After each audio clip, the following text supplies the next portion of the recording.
What's good? What's good? What's good?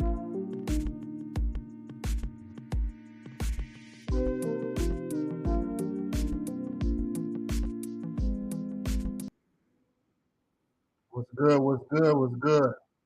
What up, solo traveler man? I'm gonna put the link in the I'm gonna put the StreamYard link in the chat. If anybody wanna come up, can come up.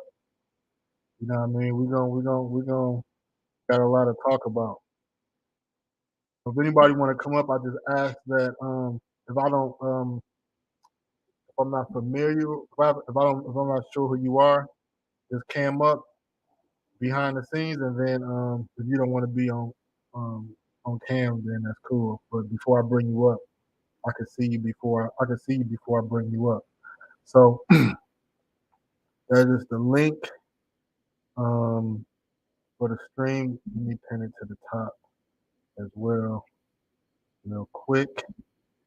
So how y'all, man? How y'all brothers doing this weekend, man? For this Saturday, man. As well, real quick. Hold on. Yeah, how y'all doing? I pin this to the top. Oh, okay, I gotta log out this real quick.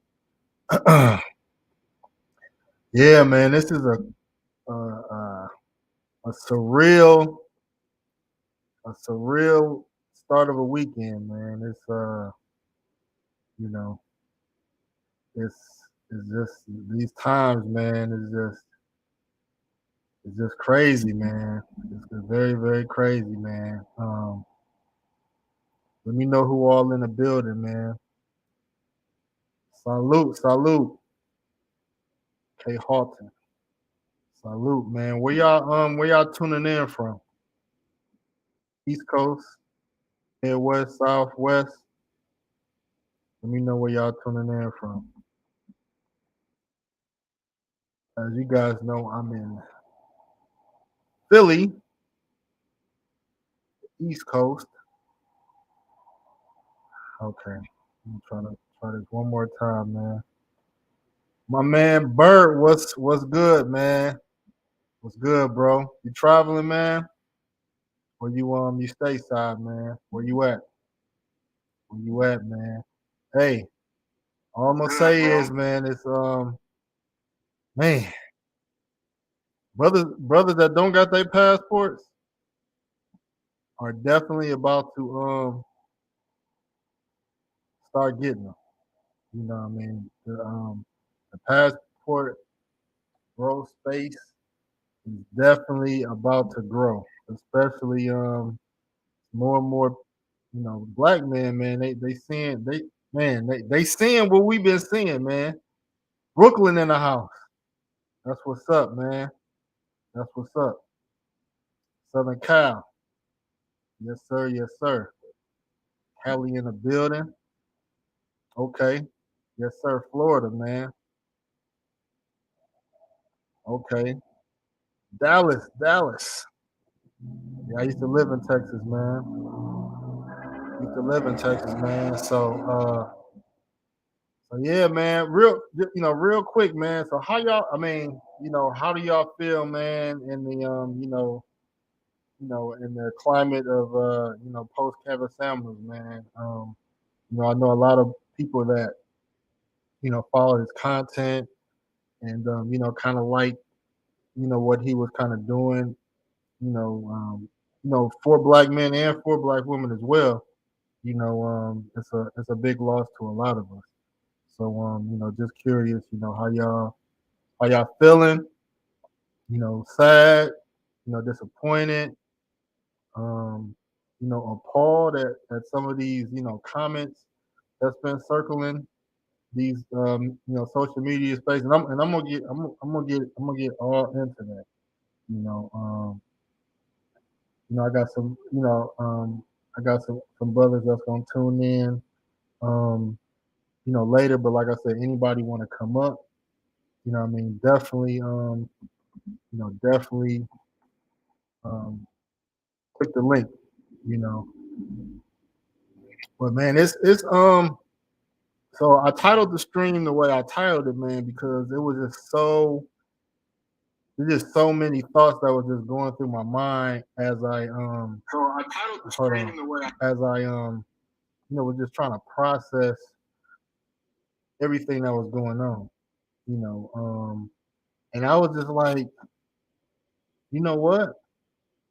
Like the venom that's being spewed on these social media, comments, man, it's like it's very demonic, man. It's like, you know, in my head, it's like only people of the devil, really dynamic will really go to those strengths, man, to dispute so much, openly, openly. That's the thing, like openly, you know, and it's just like, man. And, I try to conceptualize things. I try to look at, okay, what examples of black men have spewed the worst. And the only thing I could think of is like, maybe in our earlier forms of hip hop, where you have rappers, like let's say like a Too Short or somebody that was really, hard in their lyrics, but that's just one person. I never seen a community of men, openly, what I mean, spew disdain for black women or spew hate. You know, um, women, black women tend to want to bring these examples up of situations where men then did another woman wrong, but like it's still it's not the masses, you know. And I try to look at both sides, but I just don't see it on the other end where black men have been have black women have been on the receiving end of what they what they feel, spew, and think about us. Vincent, interesting, peeping the evil and lack of dignity. Bro, it is like evil is not evil was like the best word I could use because it's like I'm gonna get into it. Let me read this comment real quick. I'm disappointed he passed, but I expected the reaction that came with, to be honest. I mean, you would have thought Donald Trump passed the way people was just celebrating. And even then, I got enough dignity to not even be, celebrate even somebody like that is just like, okay, he gone, you know, it is what it is. You know what I mean? Is no feelings, bad or good. You know what I mean? So when you when you care, when you got feeling negative or positive feelings about somebody, you care. You know what I mean? So the people that's spitting stuff, they want to say they didn't care, but the ones that's really spewing venom, like they really care. Brother Wayne, buenas noches, buenas. You in where you at, man? You in Brazil or Colombia? What's up, Jarvis, man? What up, bro, man? How you doing, man? How's it going, man, in those Cartagena streets, man? Yeah, man, it's weird out here, man. With I don't even want to say our women no more. And I know I know there's there's good and bad, man. But to be honest, man, the good women not checking these women, bro. So I can't really, what I mean, I can't really. If you complicit, you part of the problem. If you complicit, you are part of the problem, man. So man, so I'm gonna tell y'all how I really feel. How I really feel. So it's like, my uncle he old school. So he always about the quote unquote, you know, um he always about the blank devil, if you know what I mean. He always calling certain people the devil. You know what I mean? So I'm gonna bring brother Jarvis up. So, but yeah, my uncle, he always talk about the devil, you know, and we know who, you know, and we kind of know what that infers to, oppressors. And so the reason why, what I mean, people said like the devil, because when you treat people to the lowest of humanity, numerous situations of oppression, abuse, the things that they did to our women during slavery, the lies. Every time a black person comes up, you got Black Wall Street. They burn it down. You know, Emmett Till being lied on. It's just so many things. You know, we were peed on, we were dragged, hung, skinned. You know, I mean, so many things, and like all those things is just like that can't be nothing but the devil. You know what I mean? And we know all, you know, all those people, all white people are not they're not in the same category. But you know what I mean, a lot of people, pretty much said that, the devil chose a group of people, what I mean, the devil chose the mask that he wanted to put on. You know what I mean? And unfortunately, he used a group of people. Unfortunately, a lot of people feel like he used white people as a mask. You know what I mean? So now you don't know who's good and who's bad. Now, me putting black women on this same level. You know what I mean? I never thought I would think to this level, like black woman. And when I say black woman, I'm not saying all, but I'm just saying black women that is leading, black women in the forefront right now. They are on the same level as white supremacists.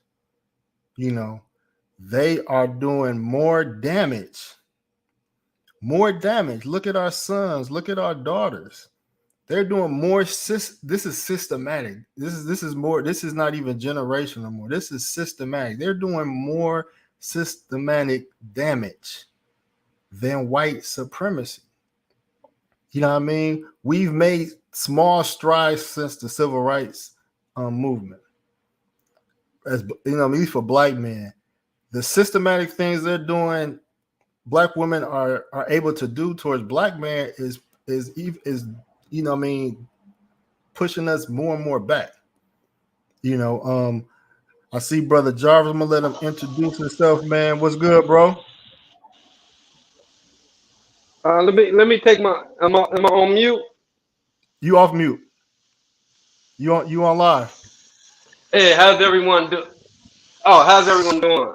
No, I just wanted to, and I'm just gonna be honest with what's going on now is a lot of times we miss opportunities that matters the most. While we can focus on like what I posted on Facebook, something that's going on that no one's talking about right now.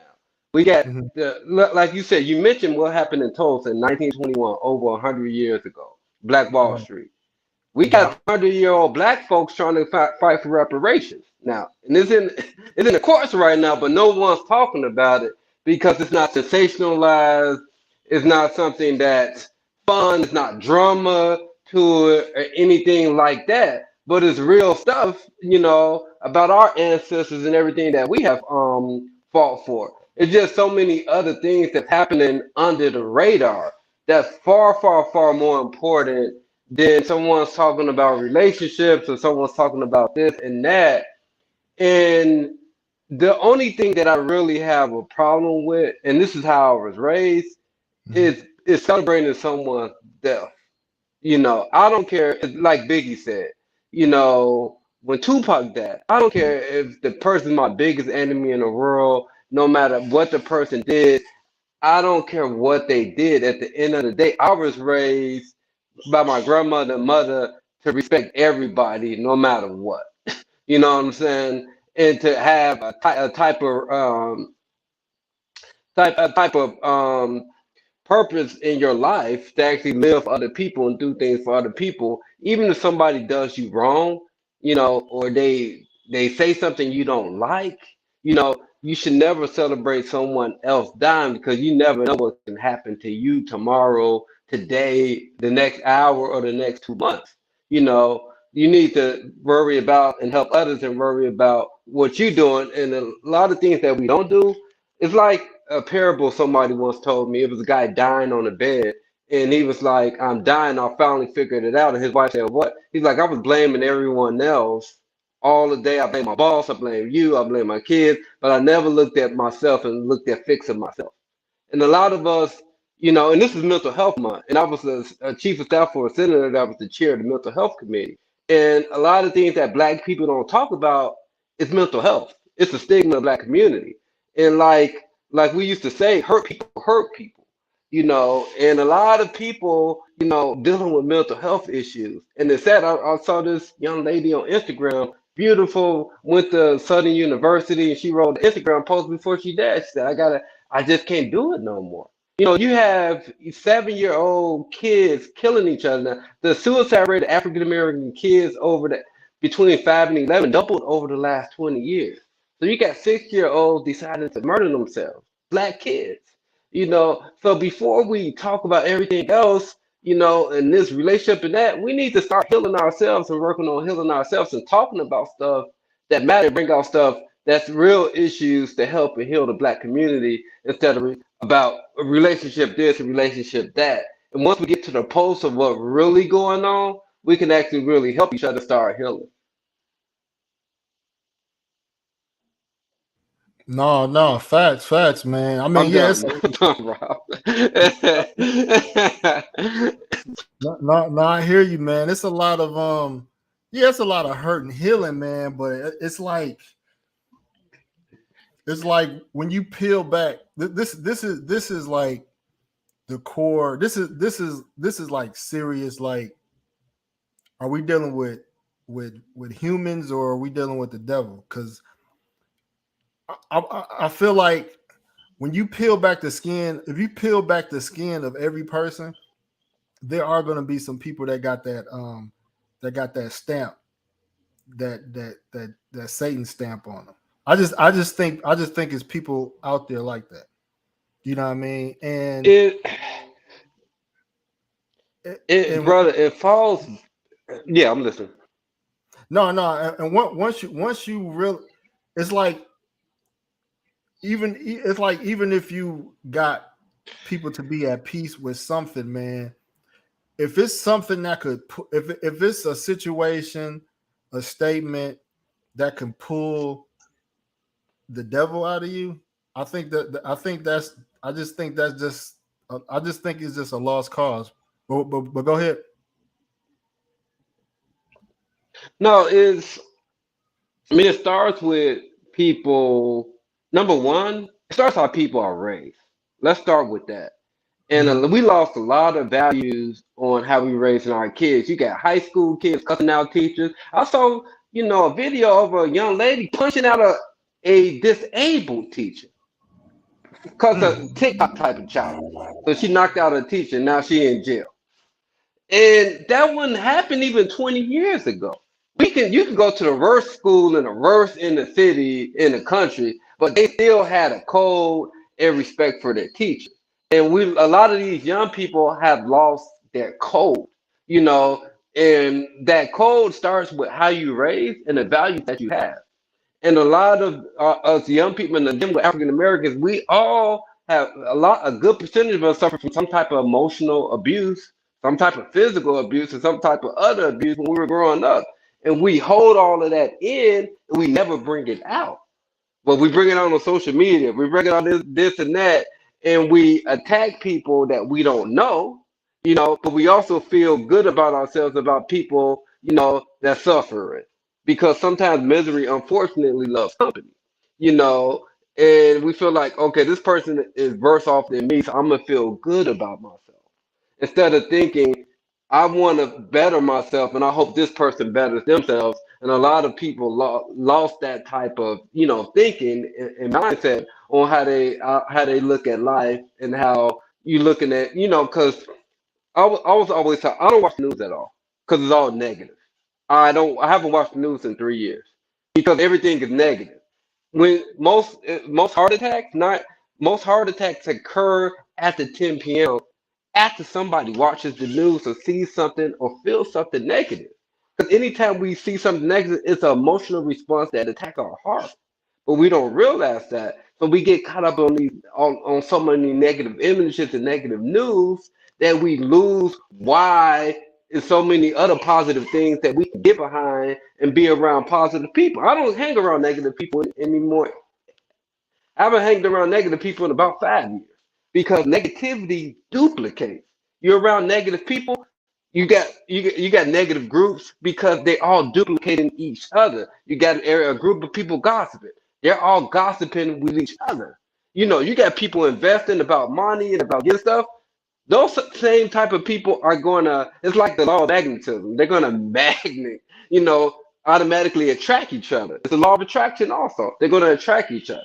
And a lot of these people that's all come together as one to attack all these different people on this and that, instead of talking about TOSA, investing, how we can, invest internationally, how can about real estate internationally, how we can help each other, how we're looking at investments such as XLE, energy investments, and SPG, and stock exchange and all that, but we're not talking about any of that. We're spending major time on minor things.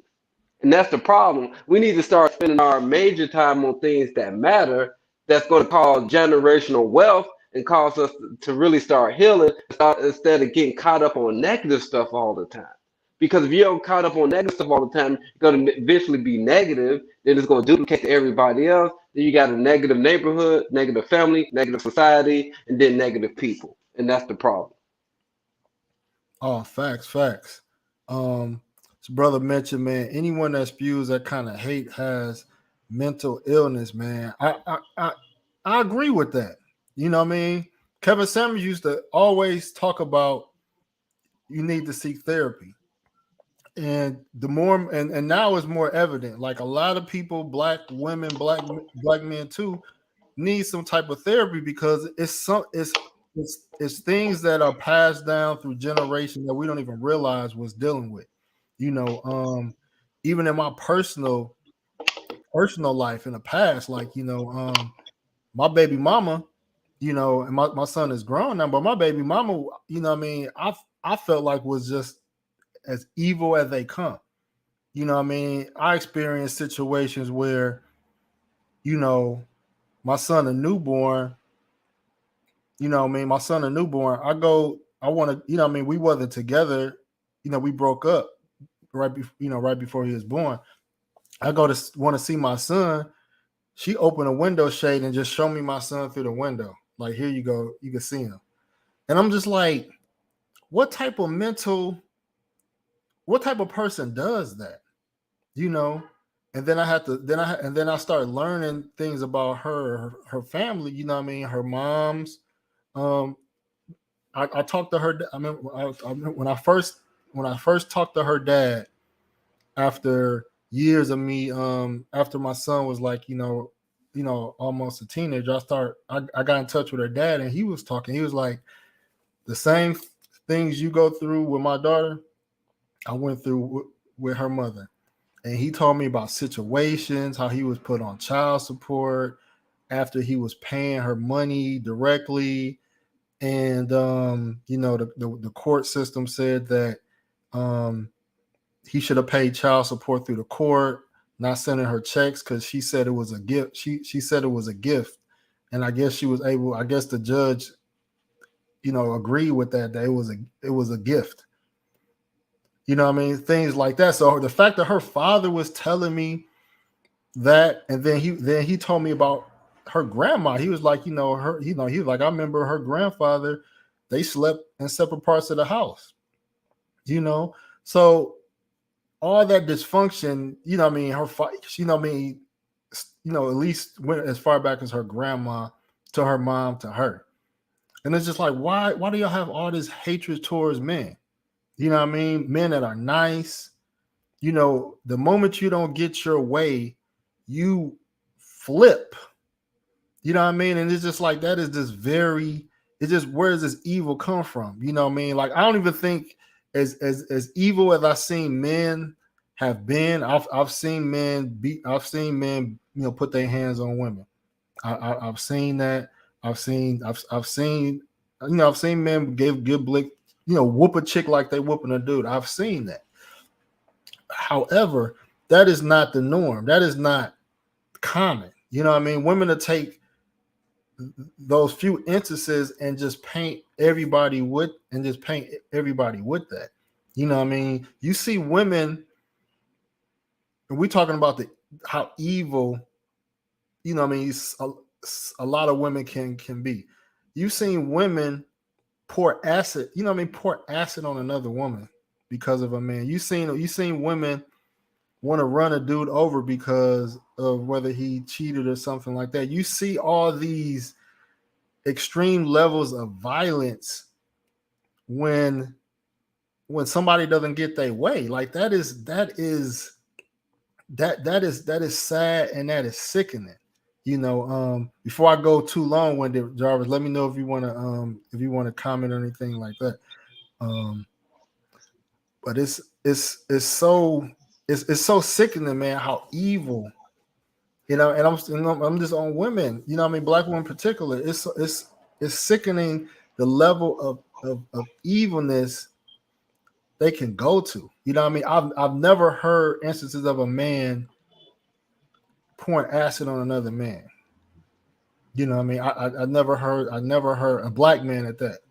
I never heard that. I mean, guys, men shoot or kill over a woman that has happened. You know what I mean? Black men do have. There are black men that do have a level of rage, but not at the level of women. And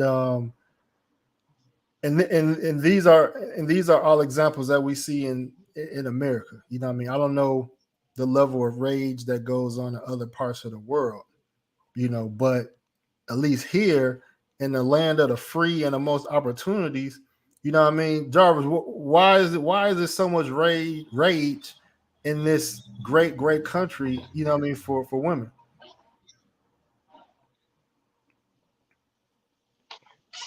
I mean, everything starts, with history.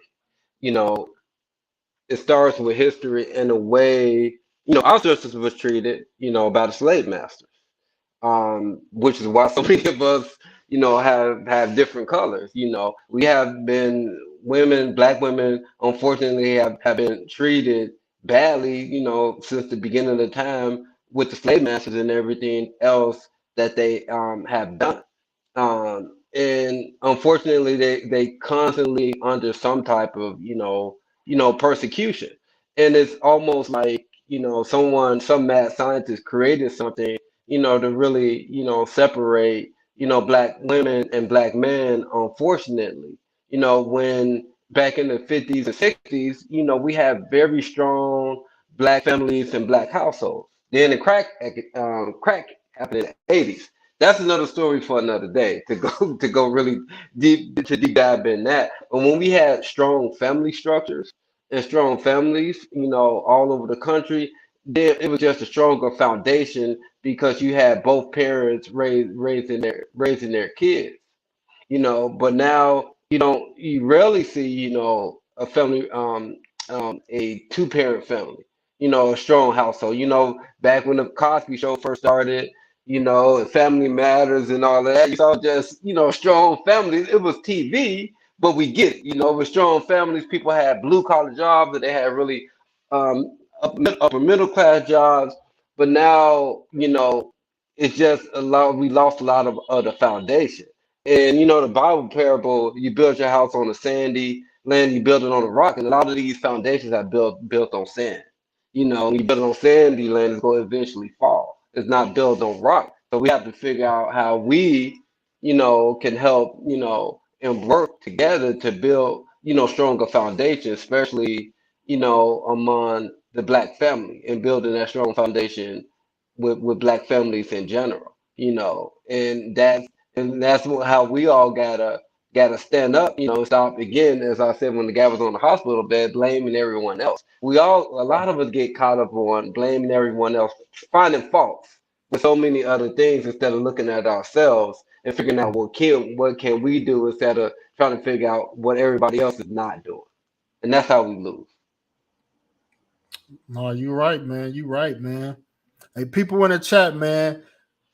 Let me know what y'all think, man. Do y'all think the devil has chose black women to do his work? You know, let me know let me know what y'all think about that. So this is what the celebration of Kevin Samuel's death looks like. I've heard that there were women throwing parties. They're throwing parties celebrating this man's death. They sitting around with champagne and wine, laughing, rejoicing in this man's death. You know what that looks like? That looks like a slave hanging from a tree burning with people sitting around having a picnic. That's what it looks like. People taking pictures, laughing, of a black man burning on a tree, hanging. When I hear women celebrating like that, that's what it feels like. That's what it is like. And that's why I said, you know what? They are no different than slave owners. Our oppressors was the ones that would laugh at us burning around, having picnics, having a picnic in front of a burn. That was something that they wanted to show their kids. It's very sick, and to be honest with you, what a lot of black women have learned, because they're very, they pick up on game very quick. They realize that, this is what the oppressor has done to oppress us let's say in jobs. They have, they've been able to employ people who they wanted to employ to keep certain people from progressing. They've learned, a lot of black women have took all the tricks and games that our original oppressor has used, and they use it against us. You know what I mean? So now when they get in positions or hiring positions, guess what? They using the same tactics that our original oppressor is using. It used to be, I ain't gonna say used to be, you got the Karens and people that want to make false police allegations, and knowing that the white woman is going to be sided over the black man. Black women have realized this too. We could use the police against them too. And then they realized that, what, they picked up game from foreigners. So foreigners come here because when we travel, when we go to these countries, we know that the foreigners in those countries is different than the ones in the U.S.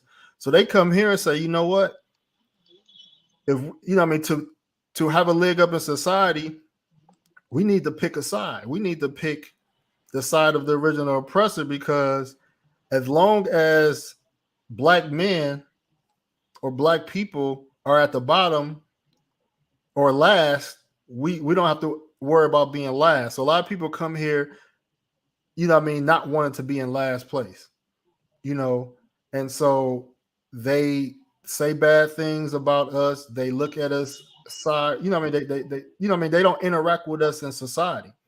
And so black women have done the same thing. They say, you know what, if we treat black men how other groups have treated us, we can avoid being in last place. Let the black man be last, and we'll just be second to last. So a lot of them have picked up the mentality of racism in this country. Let me go through some of this chat real quick. Vincent said, a group of people running circles, you think they'd be so angry at them. So yeah, so those who may not know, so it was like a YouTube, or it was I think it was on YouTube, but it was a black woman describing how much strides they made in the US. She was claiming they're more educated, make more money, which which making more money is debunked. But she was just so arrogant. She was like, we're running circles around black men. You know how degrading and how humiliating that sound? Like you're running circles. You know what I mean? That just means they look at black men as just so far behind. It's just like, you know what I mean? How do you get to that point? How do you get to that point? And like somebody like Kevin Samuels, when he brought up, statistics that I really wasn't aware of, and he used to break women down when they say, you know what, we make more money. No, you don't. Y'all make more. Y'all are more college educated, but a lot of y'all have degrees, and y'all got degrees that y'all not using. Y'all not making no money. So there's a lot of PhDs, a lot of master degree women that's making 30, 40,000 a year. And then when you break down black men and black women, what they make on average, like it was pretty much 50-50, from 40,000 to like 80,000, to 80,000 to 100. And then black men exceeded black women when it came to salaries 100,000 or more. It's just that black men make their money in make more money in blue collar jobs that don't require a degree, and black women work more in the white collar section where you may be required a degree, but the money is pretty much the same. So the fact that a lot of black women have this low viewpoint on black men, it shows that they only mess with a certain segment of men anyway, or pay attention to a certain segment of men anyway, which is the root of a lot of problems as well, because we all have heard this stat is that women, the majority of single mothers, or the majority of black mothers, have been impregnated by a minority of black men. Let's say 20% of black men is responsible for 80% of, the black babies. And, and women haven't heard that and hasn't conceptualized that, and not realizing that all their complaints and biases are based only on a small percentage of men. What's good, Alex? What's good, brother? You're welcome to come up, man, if you want to. The link is pinned to the top if anybody want to join in. Let's see. Ken, heck, I would celebrate Candace Owens last day. She been kind of siding on some issues though. Let's see, but let's not put this in the same breath as lynching. I mean, we are being lynched by black women. There's no, when I say black women, I'm not saying all, but the black woman. There's a group of women that have the face that is carrying the face of black women. Let's be honest. Many of these women have embraced dark evil spirits. Okay, cool. Hey, brother Jarvis, you got any closing statements before you jet out? Oh no, man. Just thanks, man. We just gotta stay strong, man, and just again discipline any appointments we have and stop putting major time on things and focus on what matters, and we good to go. Okay, for sure, man. Thank you, brother, as always. All right.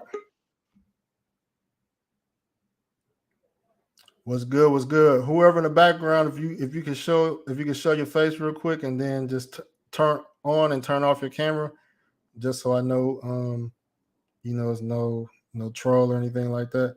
All right, cool. I see you, man. I'll bring you up. Gentle Strong in the building. What's good, bro? I'm all right, man. What's going on? Man, trying to rationalize, man, this climate we living in, man. How you doing? I'm all right. I'm an African man myself, man. and I've been in the States 20 years. Hmm. I've always dated foreign girls, but when I was ready to marry, um, um, I came across a Black American woman, and I thought I was doing the right thing. I've always been able to like date and have sex or whatever, but so I married him, and I just couldn't understand how their mind worked. So I got online. I came across a couple of people. Um, I came across Charles Tyler, may rest in peace. Um, so going down the rabbit hole, trying to like understand how they work, I came across Kevin's work, and you know, a lot of the stuff he says, a lot of the stuff my dad and my uncle used to say to me. You know, um, but then I seen it online too that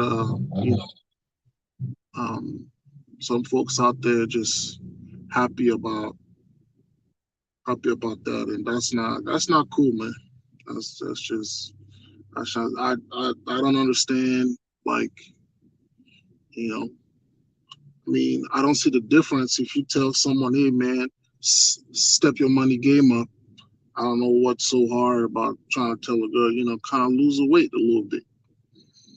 You know, for them to be happy like this about his death over his tone, I just don't understand it. But um, this is crazy, man. We live in crazy time, man. Yeah, man. Yeah, I don't understand it, man. His tone and how he said it. And it's like, I heard a different podcast. They made up a good point. They was like, women, especially they call it radical feminism. They have a strategic dating strategy, you know, and women right now women have pretty much everything they want financially, um and politically, but what they have that they afraid of losing is men that they can control. you know you got somebody brought up an example. You got women that could have 10 men spending money on them, and they don't have to have sex with them because these men are conditioned. These men are in a situation where it's so hard to get with a woman that you have to accept anything. Like it's real. It's real out here for a lot of men, especially if you dealing with American Black women. Women have realized you have to make things hard for men to get more out of them. And once the likes of Kevin Samuels, brothers that's traveling with passports, because you see the shame that's been thrown at brothers that's been traveling, posting their trips. It is a threat. Like I thought it was I just thought it was hating, but they look at it as a threat. They look at it as a threat of brothers spending their money overseas. They look at it as a threat of brothers knowing their value, knowing that Refreshing Fist say, don't be taking these girls on these dates. Don't accept this, don't accept that. Women hate that because it goes against their dating strategy. Yeah, it gets to a point now where I work here in the States. It gets to a point where when I see him, I don't even look, man. No, I I feel you. mean, cause you just never know which one you're gonna get. You know, I don't even say hi no more, man. It I, don't even I don't I matter. don't make eye contact. I don't even you know You know how disrespectful they could be. You could open a door and they have the audacity to say it won't say nothing. they won't say nothing. I know. I'm gonna tell you a little story. So Mhm. I have a regular job that I do during the day, and when I was married, I was making 40 grand a year. Funny enough, it was a video of Kevin Samuels. He said, if you're 35, living in America, making $40,000, working 40 hours a week, you're broke. When I heard that, I was like, damn. I'm married though. You know, I'm coming home. I'm spending time with my wife. I'm thinking that's the life. And I went and fixed my resume. I got a raise. I got a part-time job, and then I do this gig on weekends. The gig I do on weekends prevents me from going out, so that I don't have to spend the money I make during the week. So when you do these little jobs, these girls, when they walk past you, they think that's where you are, right? They don't know, okay, maybe he has another job, maybe he's doing something else, you know. So they meet me where I'm at, and I could tell with the attitude, this is how they engage me, you know. So I could be doing security at a bank, and for her, it's just security, you know. So like you said, I just hold the door open. I guess it's my job. Not even a thank you, not even they don't even make eye contact, bro. Don't even make eye contact. The only one who ever say anything to me are the older women, like 55, 60 and up. Right. You know, I mean, this is just crazy. It's just you can't talk to them. You don't know which way you're gonna get. You're gonna get a mouth. You're gonna get an attitude. You just don't know. Coming to the store looking raggedy. I mean, and all Kevin was trying to say was clean that up a little bit. But Brother Alex, I mean, man, what you got? anyways, I just wanted to give everybody my 2 cents, and yeah, man, it's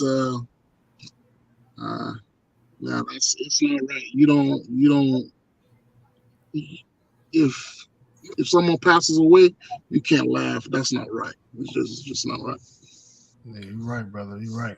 Mm-hmm. What you got for us, brother Alex, man? Wow, it's been an interesting couple days, hasn't it? Man, it has. I didn't think we get the reaction we got from even losing brother Kevin Samuels. You know what I mean?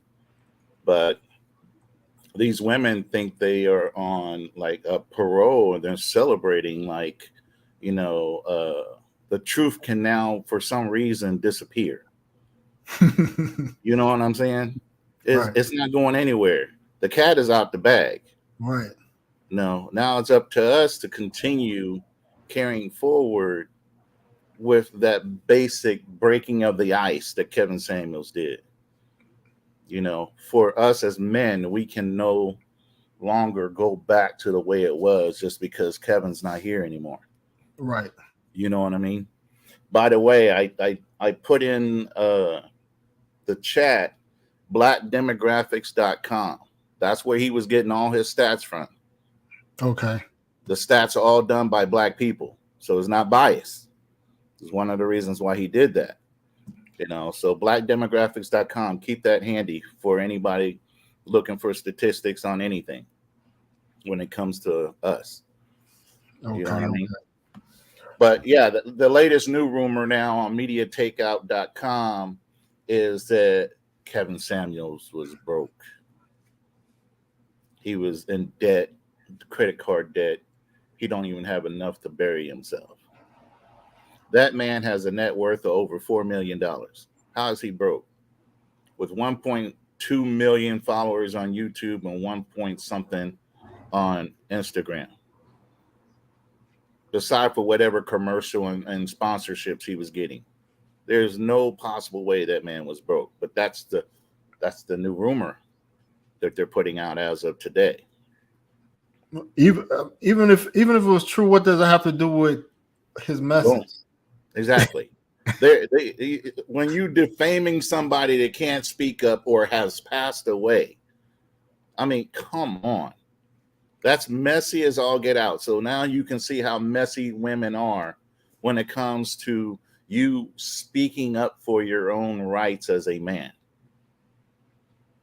Yeah, did like the other brother was saying is encourage black families to get back together, but that black women had to lower their expectations.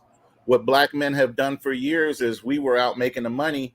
We would always go make the money, get established, and go get a woman, not at our level, but below our level. Mm-hmm. That's typical for a man. We're not looking for some CEO woman to come in and work with us, but a black woman, even if she's successful now that, a lot of black women can get good jobs, they are not willing to look any lower than they are. Mm-hmm. Matter of fact, they got to be a lot higher, Right. or they can't get out of their masculine energy. Really? It's always like, but I don't want to, they want to say they don't want to, they not looking for a man, or they don't want a man, or it's not that important to them, but they constantly tuning in the rhetoric, tuning in his rhetoric. There's a lot of more feminist outlets that's out there. I don't bother to hear any of that. To even be able to feel a certain way about a person. Like, I don't even bother to hear that. And it's just like, this is what I've been trying to understand about the psychology of women. Women, huh? Women, I said good luck. Women inflict the most pain on themselves. They allow themselves to get stabbed 1,000 times. Mm-hmm. And then want to talk about how hurt they've been. But why do women take on so much pain when they could, a guy cheats, but you let him cheat to you, you let him cheat to the point of your core is just to this last point before you let go. Like, why would you let yourself hurt that bad? Why do you think you have to do that to, I don't know, to feel like you can move on from a situation? Why, if women felt like Kevin Samuels was so hurtful, why do they keep throwing themselves in there for exactly. this? Exactly. Why would you even care to listen to the man? It's like, do women, I don't say they like abuse, but why do women inflict self-inflict? Technically, they do like abuse. Indirectly. But I can tell you from my years of living, there's not been too many women that I have not run into that had some kind of trauma from the time that they were a child. Mm-hmm. And they never worked through that trauma. I'm an advocate for going to counseling and seeking help. I had to do that as a Marine coming out of the Gulf War and being in Somalia. You have to get your mind right. Women, on the other hand, they try to put that off, and they can't, because they have things they're still dealing with from their childhood that they keep pushing forward into their relationships. Mm-hmm. Their fathers not being, women really need their fathers in the home. Daddy's little girl and all that. Their fathers weren't in the home, they're already messed up. Then whatever else is going on out in the streets, and 95% of the women I ever met had some kind of sexual harassment or rape before I got to them. So when women speak about black men not protecting them, that's not necessarily true, because even back in the days that was happening on a regular basis in the 60s, the mothers were telling their children to be quiet. Mm-hmm. Keep that to yourself. Hold that in. Don't tell that uncle such and such did this, or her brother did that. The mothers propagated that. I just had to get on a woman today. She was blaming everything from the women's aspect on men, in one of the group chats that I was in. And I'm like, how so? She was trying to say that we were the ones that pushed black women out of their homes. I said, no, the government gave you guys an option. Right. When welfare first came out, they gave you an option of keeping our families strong or leaving us and getting government assistance. Y'all chose the latter. Right. You know, then you're talking about, having babies with irresponsible men. Mm-hmm. Okay. Who chose those men? Right. Y'all chose the men, even though you knew they weren't worth shit. You gave your fucking uterus to them, to where you gave them a child instead of going and getting an abortion.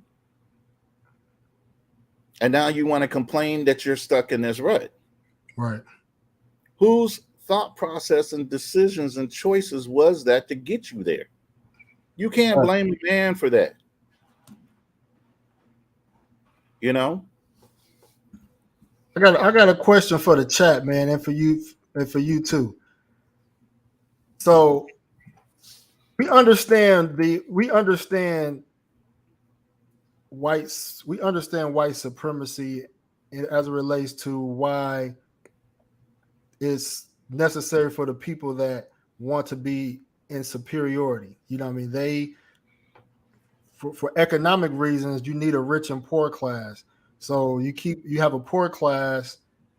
Most of the poor people, make the rich people rich and stay rich. So it's Exactly. it's an economic order, and also when it comes to religion, and and they use religion to shape white supremacy. Religion and education, both. Yes. So it's a social construct that was created and has been maintained for a lot of reasons. A lot of people say that the population of white people in the world is smaller than black people, and so so there's this order that needs to be in place so that they don't go extinct or something like to that nature. You're going right down the right alley. You're exactly right on everything you're saying right now. So we got all those things. So even though we don't support white supremacy, we understand why it's necessary for those people. Why is black women supremacy? What benefit does that? What is the benefit from that in the long run? Because you're still black. Very true.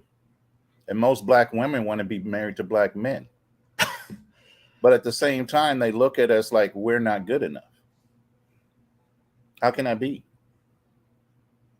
You guys birthed us. If Right. you want to take credit for it, But at the same time, you're right. Education, the biggest thing about schools now is they're training you to be factory workers. That was the whole point of schools in the first place. Right. To get an educated class of people to go and work in the factories for the wealthy. Right. Wealthy kids were going to private schools. They were being educated in other ways, economics, how the world works, how the government works. Our people were not. You get basic math, basic English, basic. And hell with trying to teach you how to handle money, which is one of our number one bad faults. But our money doesn't stay in our community but for a couple seconds.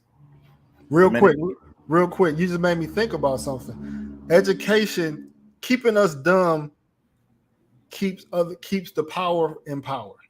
Exactly. You know what I mean? The more you even see it now, the more that we're learning, the more advanced we're getting. They want to change up the rules because it's like, okay, if we on an even playing field, blacks have an advantage when it comes to a lot of things. If we starting the race at the same, ding ding ding ding ding, they know that. Yep. So they, what I mean, so they want to do that. Women for the most part understand this too, black or white. They understand if you put at an even starting field, men are going to excel because of just who we are in nature. Men are going to surpass women. It used to be okay. Now it's our competitive nature coming out where women aren't as competitive. Right. And it's like black women want to keep us dumb. They don't want to give up the control that they've earned or not earned, necessarily stole from black men. Being the mothers of the house, the great grandmas and all that, they were raising children for a couple generations now because they kicked us out of the home. So why now would you go back after 30 years of being independent and being your own strong black woman, want to revert back to the male being the head of the household. I challenge most of the women, say, "Oh, you guys are sitting here talking all this mess, but at the same time, you claim to be Christian women. How are you demonstrating that?" Right. Oh, so you get to take certain chapters out of the Bible that don't fit in your modern way of living and just forget about that, but you're going to hold us to the fire on everything we're supposed to do as men. Right. You know, protectors, providers, earners, paying the bills. You're going to keep us with the rope around our neck, basically. Right. They claim. I've heard some say we were oppressing them. I said, do you know? I'm arguing with this woman. I argue with this black woman. I said, do you even know what an oppressor was? Oppression. Do you know what the root of oppression is? It's like calling a black person racist. Right. Like, do you know the fundamental of an oppressor? It can never be a black man. You need power to oppress somebody. You need power. Exactly. And money. It's a perception they had of us. We were oppressing them, but it really wasn't us. And I said, "What's your example of how black men oppress?" She was like, men. What she say? Men have murdered women. Men, murders towards black men are responsible for the most murders towards black women. And where did she get that statistic from? I don't know, but it's a red herring because most black people die by the hands of black people. Anyway, Very true. Because that's what's in our environment. Exactly. So it's like by default, most black people, most murderers are men. Most offenses, period, will be against our own race. Right. With another person of our race. But you see how dangerous it is to even create. I mean, you touched on it again with religion. You know, and I bring this up all the time with the older generation, you know, the baby boomers, is like, you know, religion was used to control us as a people. That wasn't our religion. Christianity was not our religion until we got here. Right. White people forced that religion on us, and then they modified the King James Bible into the slave Bible. Right. And in that slave Bible, it always put, never go against your master. Be obedient. Let God take care of your master. If you have a problem, pray to him. So it's always being subservient and letting God deal with the people that are being bad. Right. And that's continued in our churches now. But a lot of the pastors you see in churches are a lot more corrupt because they're using that to propagate control over their communities. And especially the women. Because if the pastors were saying what they were supposed to be saying out of that Bible, shouldn't be a lot of women having babies out of wedlock and still welcome in the church. Oh, let them hold women accountable. You know what I'm saying? Exactly. But see, the churches won't do that because 75% of most of the people and members of the church are women now. A lot of black men do not go to church anymore. Yeah, I got tired of hearing it. You know, we got tired of hearing what we are not doing so that black women can feel comfortable and give to the pastor. Who wasn't doing the right thing with the money. Church funds, building funds be going for 10, 15, 20 years and ain't nothing been broke on ground or nothing. And then these women talking about they want a God-fearing man. You don't even fear God. Nope.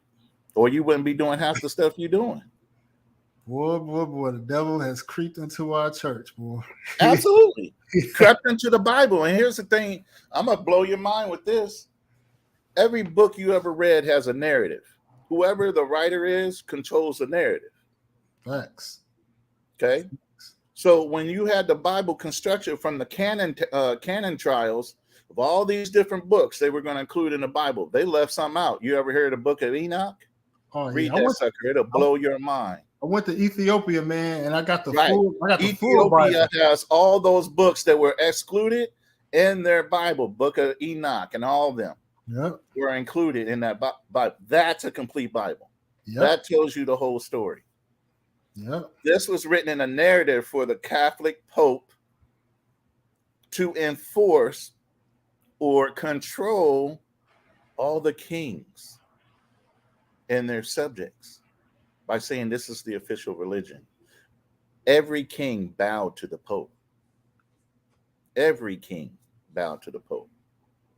And if you didn't want to believe in Christianity, when you talk about the Arabs and the Muslim religion and everything else, that's where all those battles were. Mm-hmm. Crusaders going out to conquer lands in order to enforce believing in Christ. Above all, that wasn't our religion, but we're accepting it now. But see, the controls are still on the book. Mm-hmm. Yeah. You know, I told my mom once I came back from the Marine Corps, because I've always been in church since I was 4 years old. Uh-huh. I said, Mom, you know, I started cussing around her and stuff like that. I try to be as respectful as I can. I'm a grown ass man. My mom raised me to be a man, not some punk ass person coming out the street. I said, I'm a Christian warrior. You're going to hear me say shit. You're going to hear me say things that aren't politically supposed to be said that way. Mm-hmm. But I ain't got time to pussyfoot around. Right. You know what I mean? So excuse my tone. I'm not one of those Christians that are going to sit there and bow and pray to God and wait for him to do something. Even God has angels that are an army of angels. Mm-hmm. For what reason? You get what I'm saying? So they can go out and fight the battles that God directs them to fight. So everybody can't be a sheep. Right. The wolves will come in and kill everyone. Okay? Some of us have to go in a direction where we maintain the security of the ones that are the sheep. Facts, man. Let me catch up on some of these chats real quick. And if y'all haven't subscribed, man, please subscribe. Please like the video. You know, this channel isn't monetized yet, but y'all can at least, like and like the stream. But yeah, I want to read some of these. Wayne said, I think post-traumatic slave syndrome has taught Black women to align themselves with white supremacy. Facts, man. Many of those speaking negatively. Let's see. They also called us conquered men. Yeah, that term is so, I mean, it's degrading, and they know what they're doing when they say that, conquered men. It's a reality, and I'm gonna say this. This is the difference between most Black men and women. Even though I hate hearing it, I could accept that. You know what? We all are conquered at the end of the day. We all are conquered. We don't have nuclear weapons in our African nations to, even a playing field. You know, the Europeans, Asians, they beat us to having guns. That's what wrote history. The person that had the weapons first has been ruling the world ever since. It is what it is. You know. Yeah. Is there ways to change that? Yeah. You know. Will I go into those details on here? No, but there are things that could be done to offset that, let's see. Okay, your link didn't show up, I think, when you put it out there for some reason. Yeah, it's blackdemographics.com. Blackdemographics.com. I'll type it in here too. Carl says happy. Yeah, they happy as hell. That happy as hell. KH is Kamala Harris is vice president, and this other lady just got in office too. They're only for them. Look at what they did to Ice Cube. And you're right. Black man was going at Ice Cube too. Where he had his black what was it coin? Black caucus. Black contract. Yeah. Yeah. And but yeah, we seeing it. We seeing it, and it's not like, and like I'm in a fraternity and I pose these questions, like, I see they appointing all these, Black women, which is good. What's up with the men? And a lot of them say, it's Black women turn, it's their turn. Which Yes, I don't know how many throughout history. I'm I don't sorry, know. we had to earn through competition our positions. Now you're talking about, we got to take turns. Just the even way you formed that was like, what? Take turns? When did we take turns and things like this? we just been enjoying steak dinners, sitting at the table, having to sit at the table for so long while women just under the table eating crumbs. We just had Right. this glory period. Right. You know. Knowing damn well they've had the advantage for years. I'm sorry, child support wears on you when it's going outside of your household to somebody else's household. So you got to work twice as hard as a man to keep up your obligation to your children in a divorce, plus supply your own home and your own roof over your head, and maybe even have another relationship. You know how hard we had to work? We ain't got time to think about nothing else. Right. So how are you oppressed when we're oppressed by the nature of having to go out and earn a living in a competitive world when it comes to men and being disadvantaged from out the gate being black? Right. We got to be 5 times better. Right. To get that job that pays enough money. Well, you've been around a lot longer than me. Just of your estimation, has it been that much more men appointed to positions, whether it's in the White House or Congress or Supreme Court? Have there been just as many black men or black women, or what's your way more black men? Okay. Even way before the Civil War, the Democrats and the Republicans, which the black group was Republicans back then. Right. They had a lot of committee and senators from state level even to federal level that were black men. Mm-hmm. And that was from southern states. They didn't like that, so they started changing the rules on voting. Okay. And that's when all this other stuff started. Jim Crow laws, different things like you have to be able to recite the alphabet backwards, spell this, that, and the other thing properly, or you're not eligible to vote because you don't comprehend or understand. When half of our people couldn't read or write. So they use stupid laws like that in order to hold us back from controlling our destiny. Now, going back to Ice Cube, he had a great idea. Unfortunately, with a lot of these celebrities, they wait until the last minute to bring the idea to light, and then they don't follow through. I'm all for having a political party that are associated to black and brown people or indigenous people, period. Let's put it that way. You're black, you're brown, you're yellow, you're an indigenous person. Mexican, you're an indigenous person. Okay? Right. White came from nothing. They came from us. But an indigenous type of political group where everybody is a member of it. The way you control the country and control the rules is you got to get into the politics game. If we got to start at a city level, move to the state level, and control the city mayors and the governors and the different city boards, we got to start little. Once we get that political party strong enough that we can start challenging for the federal positions, we'll have plenty of base with all the city and states. But we got to start. All these guys are coming up with great ideas. There's no follow through. No, you're right. You're right. A political party, and people will probably look at, it's not about winning. It's not about. I'm an independent, and I used to be a Republican. Sorry, I was in the military. I wanted my pay raise. I used to get on people that voted Democrat because, hey, you're risking your life for your country, and you want to take a pay cut because of what? Because you're a Democrat. Are you dumb? Are they catching bullets or are you? Facts. But after I got out, I switched over to independent. I vote for the best man for the job.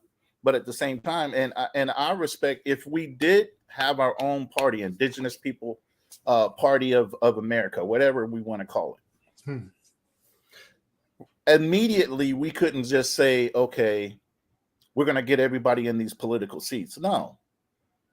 We would sit down, and the power that we have as votes, listen to the incumbents and the people challenging for those positions. If they did not have some kind of clear working plan in order to help our people, they weren't getting our votes. So Ice Cube had it right. Yeah. There's just no damn follow through.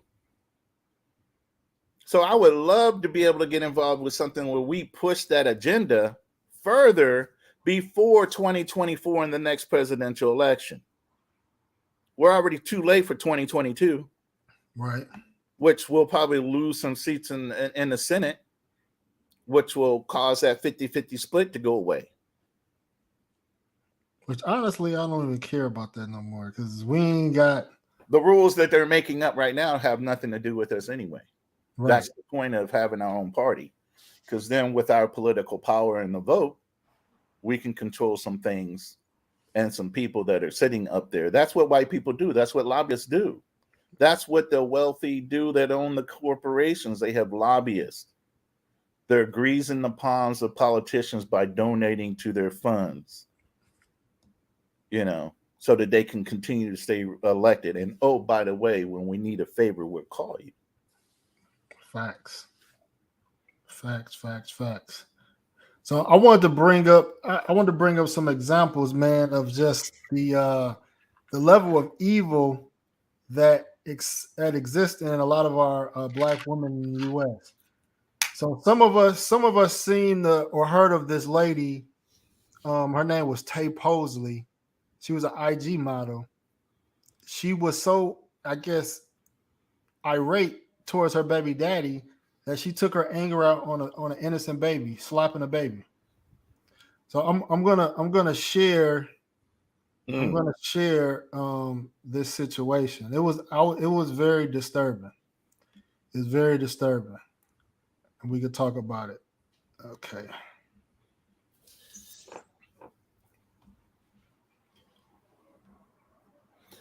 Yeah, you have no idea the dilemma I'm going through right now. I'm about to play it right now.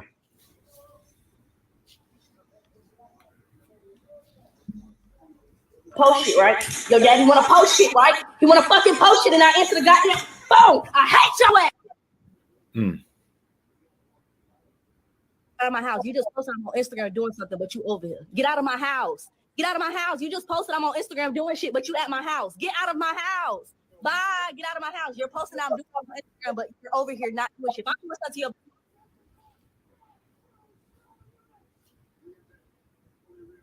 I was about to say she better be in a jumpsuit. Shit, right? Your daddy want to post shit, right? He want to fucking post shit and I answer the goddamn phone. I hate your ass.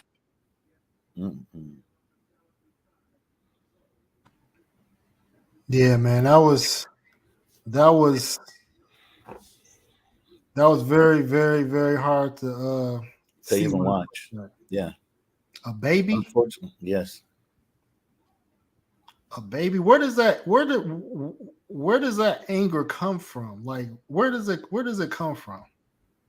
Like, how do you get that anger? Fantasy of the woman's mind of thinking of like Kevin used to say, that Disneyland type of love. You think you got the right fella, you have a baby, you think everything's going to work out, y'all going to get married and live happily ever after. But you never wanted to be a mom in the first place. Right. You actually had the baby to trap the man so that you can have this fantasy. And then when the fantasy goes awry, they lose their freaking minds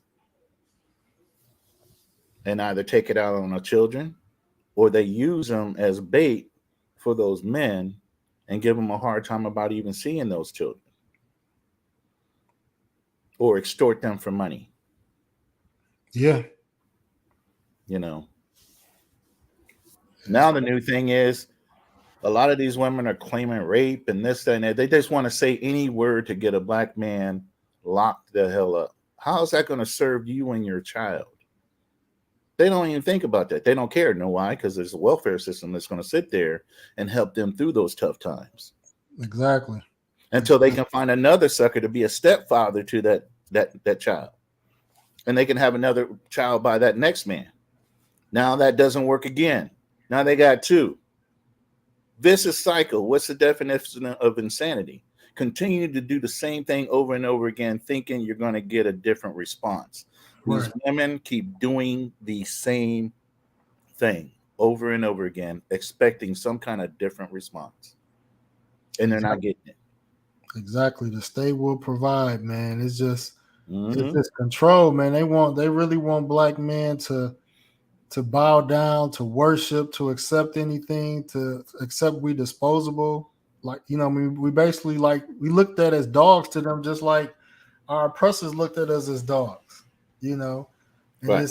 it's like is this what liberation was supposed to look like? Is this what y'all fought for? You know, to have men as pawns?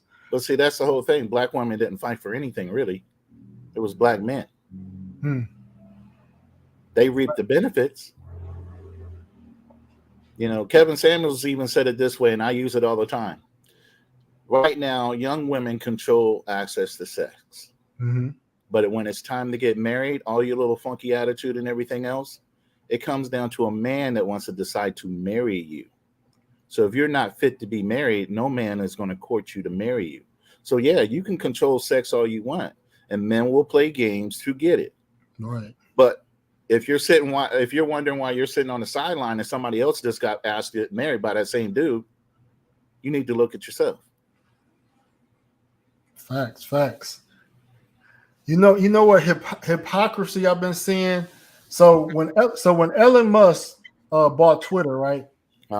I've seen women, feminists. I've seen all these you know people, especially mostly women. One of the things they said was that now you opening up Twitter for men to say disparaging things about women, but in the wake of Kevin Samuels' death, all I've seen was women was celebrating, saying disparaging things. So it's just like y'all had a problem with Elon Musk buying Twitter, and the possibility of Donald Trump getting back on Twitter was just the worst thing, you know, that could happen, you know, with Twitter. But it's like people say, it's only they only care about when it benefits them. Exactly. You know. Exactly. It's just women make hypocrisy so obvious these days, man. They don't even care anymore. They still dare you to defy it. Facts. Vincent spitting facts, man. Freedom of speech should only apply to them. That's how a lot of people think. Mm-hmm. And I think I was on Fresh and Fit. I called in to their show yesterday, and they brought up a good point as well. You know, just like the situation with Dave Chappelle, I guess somebody ran up on stage and had a weapon on him.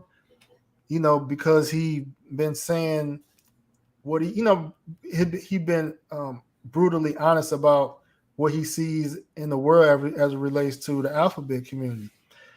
And it's just like you basically attacking him on his free speech,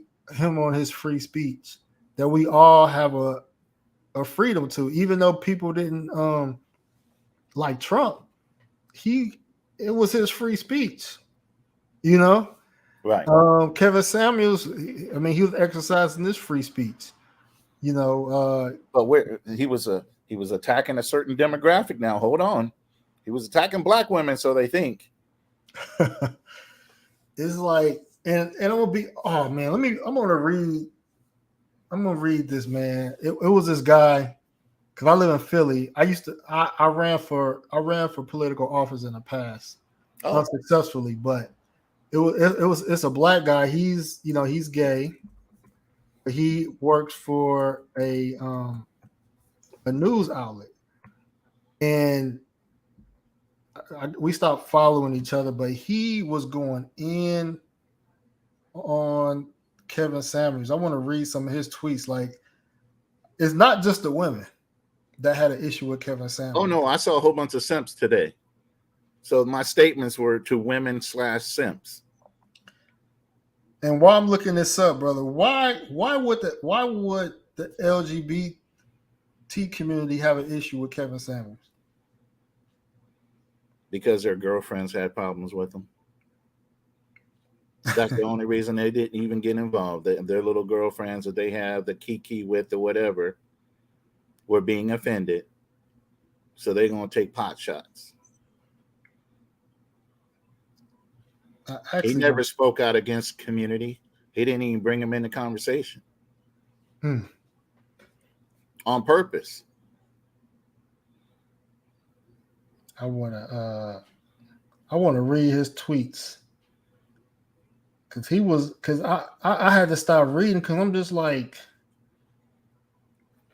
I feel like some people from the alphabet community throw themselves into conflicts where they don't even really involve them. Right. Okay. He mentioned, well, one tweet he said Kevin Samuels, his name is Ernest Owens, by the way. You know, he said Kevin Samuels has made a career off of shamelessly disgracing Black women for profit. He emboldened the most toxic individuals to project tired and harmful narratives about Black women, dead or alive. What a disgraceful life to live. That's all I've got for that misogynist. And this is a gay man. This is a Black gay man that has a political platform saying this. And then he says, history has taught us that when you begin to normalize the degradation of a marginalized community, then it will become accepted in law. And then he said, keep saying it's just jokes. Just jokes is how they always spin it before they kill us. Let me see, Willie. And to be clear, I don't personally know if Kevin Samuels is dead or alive. So I guess this is before confirmation.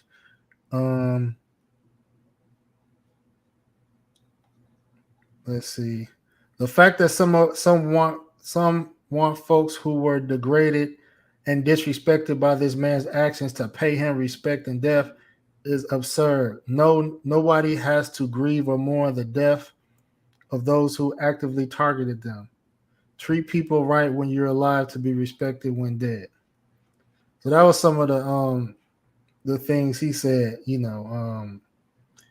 But it was just like, you know, you got the LGBT community. Oh, you know Ernest Owens, man. Yeah, he is definitely, you know, he's married to a man, obviously, but you know, it just kind of was like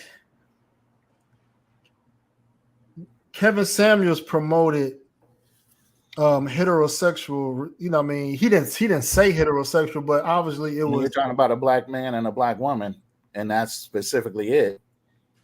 Alphabet Crew ain't in that. It's like, why have a problem with that? You know, why have a problem with that? Like I said, he offended his girlfriends. So he had to speak up for him in a male persona. I mean, this is kind of off subject, but why can't, if the LGBT community, if they could align themselves with straight women, how come they can't support straight men? Because straight men torment them for their choices, their sexual choices. So they'll never be a cisgendered man's friend unless he's just totally understanding. You know, I've had gay friends. I've had gay clients. Okay. As long as you're not pushing your agenda on me, I don't care. You have a right to think how you want to think. That's the whole thing about America. Vincent said the Simps and the Bussy Brigade went hard. Oh, yeah. They were going on. Man. A lot of dudes in there talking a whole bunch of mess. One thing I said was, it's funny how all these people come out of the woodwork after the man died. Why didn't you get on the show during his smoke sessions and bring up all the different things you didn't agree with and how he approached giving out his information. You know, but that man never cussed any woman out. He met the same energy that person he was talking to. He met them energy for energy. Yeah. And really tried to hold back before he went there. Several times. Said Captain of the man. I might have to be on Ernest. I don't want to say on his ass. You wrong for that, Vincent. Damn. But he was talking a little strong in his tweet. You know, he was talking a little strong, but yeah, man, it's crazy in these streets, man. And it's like the more and more I was thinking about it, it was like, you know, as much as we're gonna miss Kevin Samuels, man, and you know, honestly, I did like that he was being assertive to women. Correct. But I appreciated women allowing themselves for him to be assertive too. You know what I mean? If you want to learn something, you have to have an open mind to be approachable. You know what I'm saying? Because he opened a lot of men's eyes. Like a lot of us has already checked out the Matrix. You know, so a lot of stuff with Kevin Samuels, for me, it was just more. I learned some stuff. For me, it was just more of just trying to see how women was going to respond to it. But I wasn't looking at Kevin Samuels as, you know what, I'm hoping we could become united, because I was already checked out. I felt like Kevin's message, I felt like it was going to be a lost cause when the smoke clears. Because at the end of the day, no law. He wanted to change. He talked about laws changing. I didn't think that was going to happen. Fresh and Fit is talking about a lot of red pill stuff. More and more black men was gonna realize, you know what, I need a passport and check out. But we got brother Kanal, Black Man Travels, joining in, man. I don't know if you heard any parts, man, but just let us know, man, what's on your mind, man. No, you know, just within the past 48 hours, you know, well, shit, 24 hours, 36 hours, you know, all I've been hearing is just nothing but negativity. Just from both ends, from men now. Men are now starting to speak their thoughts on Kevin Samuels. And it's just like, you know, it's interesting. People called into his show for advice and opinion, and he gave them his true, honest opinion, yet he's like considered a villain for doing that. And what I take from all of this is that it's interesting how a black man does not have a voice in this country. It's just like we can't even speak our mind. We can't even provide an opinion on a topic without being crucified. And it's just like just sitting back and reading all the comments, and all these YouTubers got something to say. I'm just so amazed. These are the same YouTubers that was using his content to build up their subscribers, but now they bashing him. And it just shows me the amount of hypocrisy within the black community. I mean, I'm going to say this: the black community is a fucking joke, man. It's just like, if we can't take what this man for a grain of salt, as far as what he said, that his mission was to bring back the black family. That was his ultimate mission. Exactly. But he's being ridiculed and classified. And it's just like, you know, this man have not been buried yet. And yet just the negative things that you're hearing, and the mother is hearing all this, man. It just, I'm thinking about the mother, I'm thinking about the daughter. I'm like, wow. And these are coming from black women. Mm-hmm. And it's just, man, I'm just like, you know, we talked about this, Rob. I already checked out, man. I'm good. Shit. I make 6 figures. I stay in the gym. Like, dude, I got me a trainer now. Like, dude, I'm trying to move on to the next level. And it's just like, I don't see sisters here, bro. I just don't. I don't care what you look like, man. I'm like, I'm good, because if you could easily turn on your ex, your baby daddy, you could easily turn on me. Hello. So I'm good, man. I mean, like I said, Rob, I actually attended your wedding. Man, there were a few girls in there. I was ready to bend the knee. I'm like, hey, you know what? I ain't got shit to lose in the state, man. So I might as well take my chance over here. So you know how it Yeah, was, man. But it is a sad sight to see a man that really all he did was trying to bring the community together, bring black love together, and everything else. But the thing is, our people, we don't like hearing truth, and it's all about delivery. It's the delivery, the delivery. Fuck the delivery. That's the problem with black folks, man. We always concerned about how he said it, but the message was still there. We right. got to just check our ego, man. And black folks, we're not good at doing that. Man, imagine dating one of those women that spit that vitriol, even though she's nice to you. Just imagine the level that she can get to if you cross her. Yeah. Like Deuces, I'm out. that's The scary. minute I hear Like, that real opinion that you are, because I say that about women all the time. You're always on your best behavior, male and female. You really don't know that person until that first honeymoon phase is over with. So everybody's always on their best behavior. So if something slipped out from a woman that I was initially seeing that went that rough into it, oh, you done. Yeah. I don't need to see any more.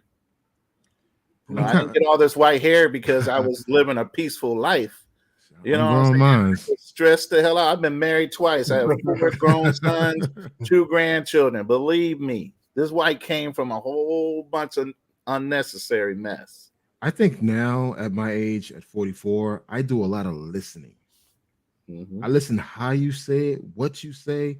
If I'm hearing you bashing your baby father, your ex-husband, or you just talking shit about men in general, not just black men, just men in general, I can't fuck with you.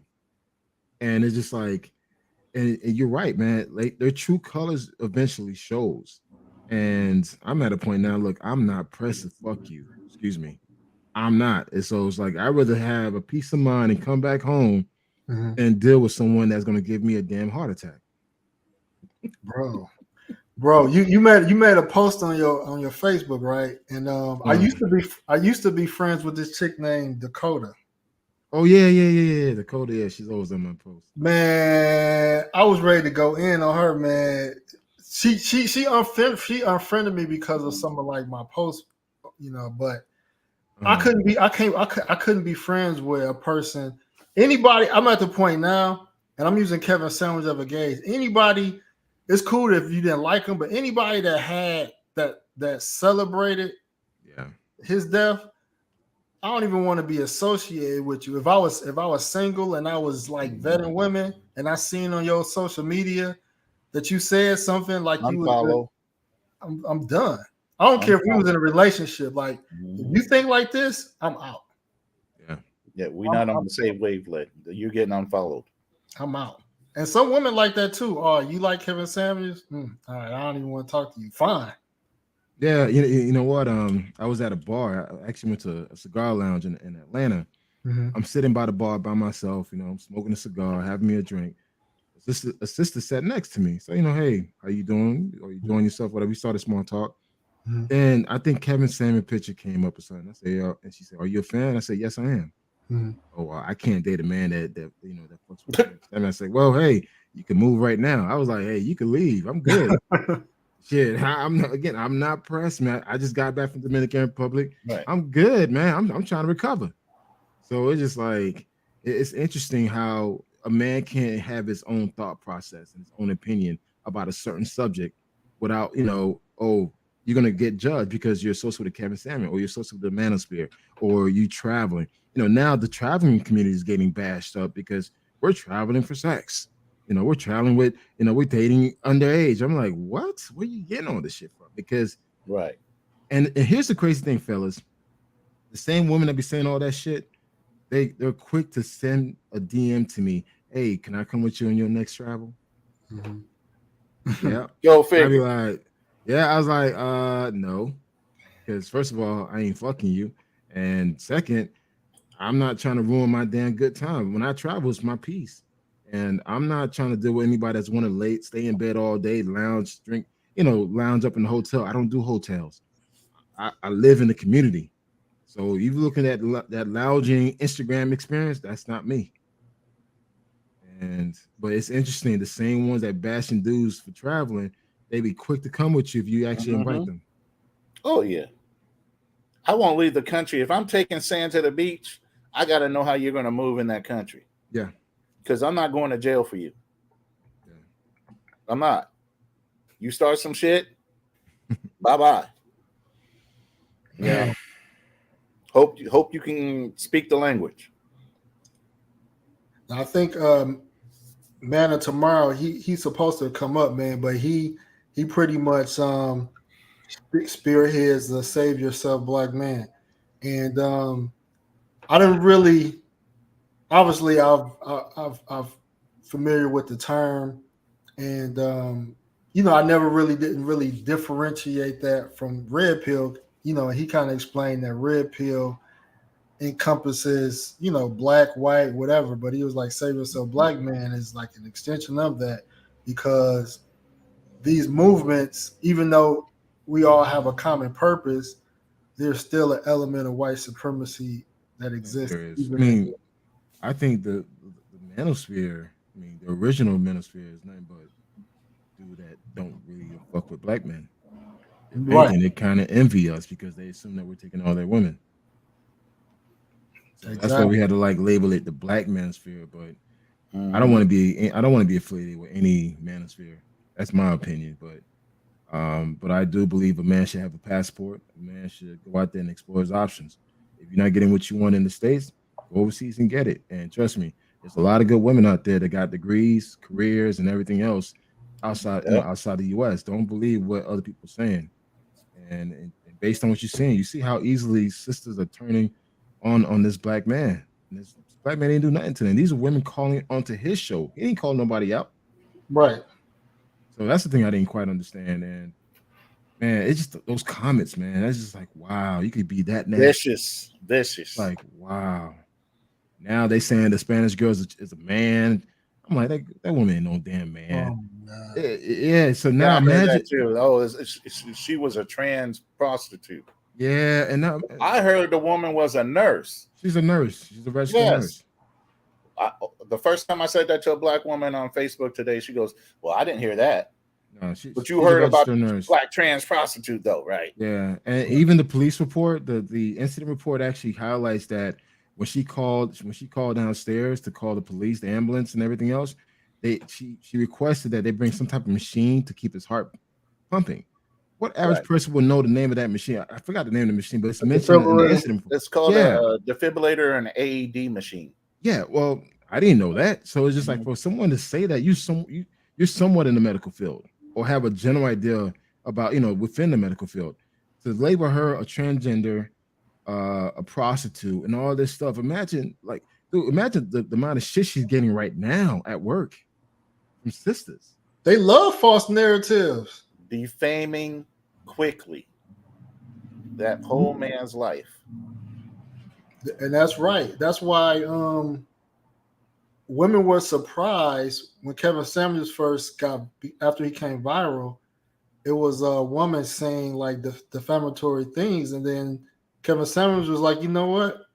You send her those you send them legal papers, and now she stopped after that. You know what I mean? Because they're not used to men pushing back legally or anything like that. We can't push back physically, but legally we can. A lot of women do so many things they dare us to do it because they just think black men are so dumb that we wouldn't even know the first thing to file a lawsuit or to do what do you call it, a cease and desist. Yeah. And now that he's gone, dude, they're gonna have a field day with this because there's no one to really, counteract their movements. But still, the man has not been buried yet, and yet you're saying all these negative things. Which is the worst part of it. And what's the worst, really, Alex? And no excuse is that the dudes that's commenting, the guys that's co-signing that shit. I mean, for me, you a bitch ass nigga, dog. You're a whole. I'm from Florida. I'm from Dade County. You're a whole pussy ass bitch ass nigga, dog. I'm like, man, you low to low, dog. You the type of person, man. We'll take you out back, man. We'll slump your ass, man. It's just like, I mean, it's just you don't do that. At least not in public, man. It's like weak, bro. We don't. It's just certain things as a man. You just let the women do. And that's the thing, man. Like, a lot of black men, we don't stay on code, man. we be quick to get off a code just for some pussy. And we have a hard time staying on code. Like this man has passed. We should all support him, no matter if you didn't like him or not. Keep your thoughts to yourself until he's buried. But to start saying all this shit while he's still his body somewhere in a morgue or in the damn hospital, man, come on, man. It's just... I've been busting comments all day, believe me. Man, I've been going hard, man. It's just like they don't like arguing with me. See, my thing is I gotta behave because I've been in Facebook jail 6 times already this year. And I gotta not say anything, but I am watching, and these are the same people I will definitely avoid in person. And if I see any type of hate, if I'm out and about having a drink or attending a party, dude, I don't want to fuck with you. I'm good, man. I'm okay going home by myself. I ain't that thirsty, man. And then it was a comment on Facebook. I don't know who that is. That's me. Oh, okay. A comment about somebody brought up why you not supporting Derek Jackson. I like why did y'all stop supporting? Why did y'all stop supporting Derek Jackson? And we never supported him. Huh?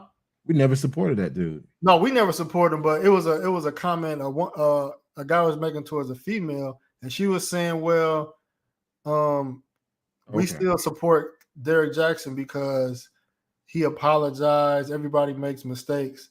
And it's just like y'all want to hold on to every pandering nigga that's out there, man. Like y'all, what I mean? He was bashed for cheating on his wife. He made money off of y'all insecurities. He cheats, which is against what he was saying men shouldn't be cheating, doing this and that. And then she had the nerve to say she still support Derek Jackson. I was like, man, y'all are desperate for validation, bro. Pretty much. Dating market in Black America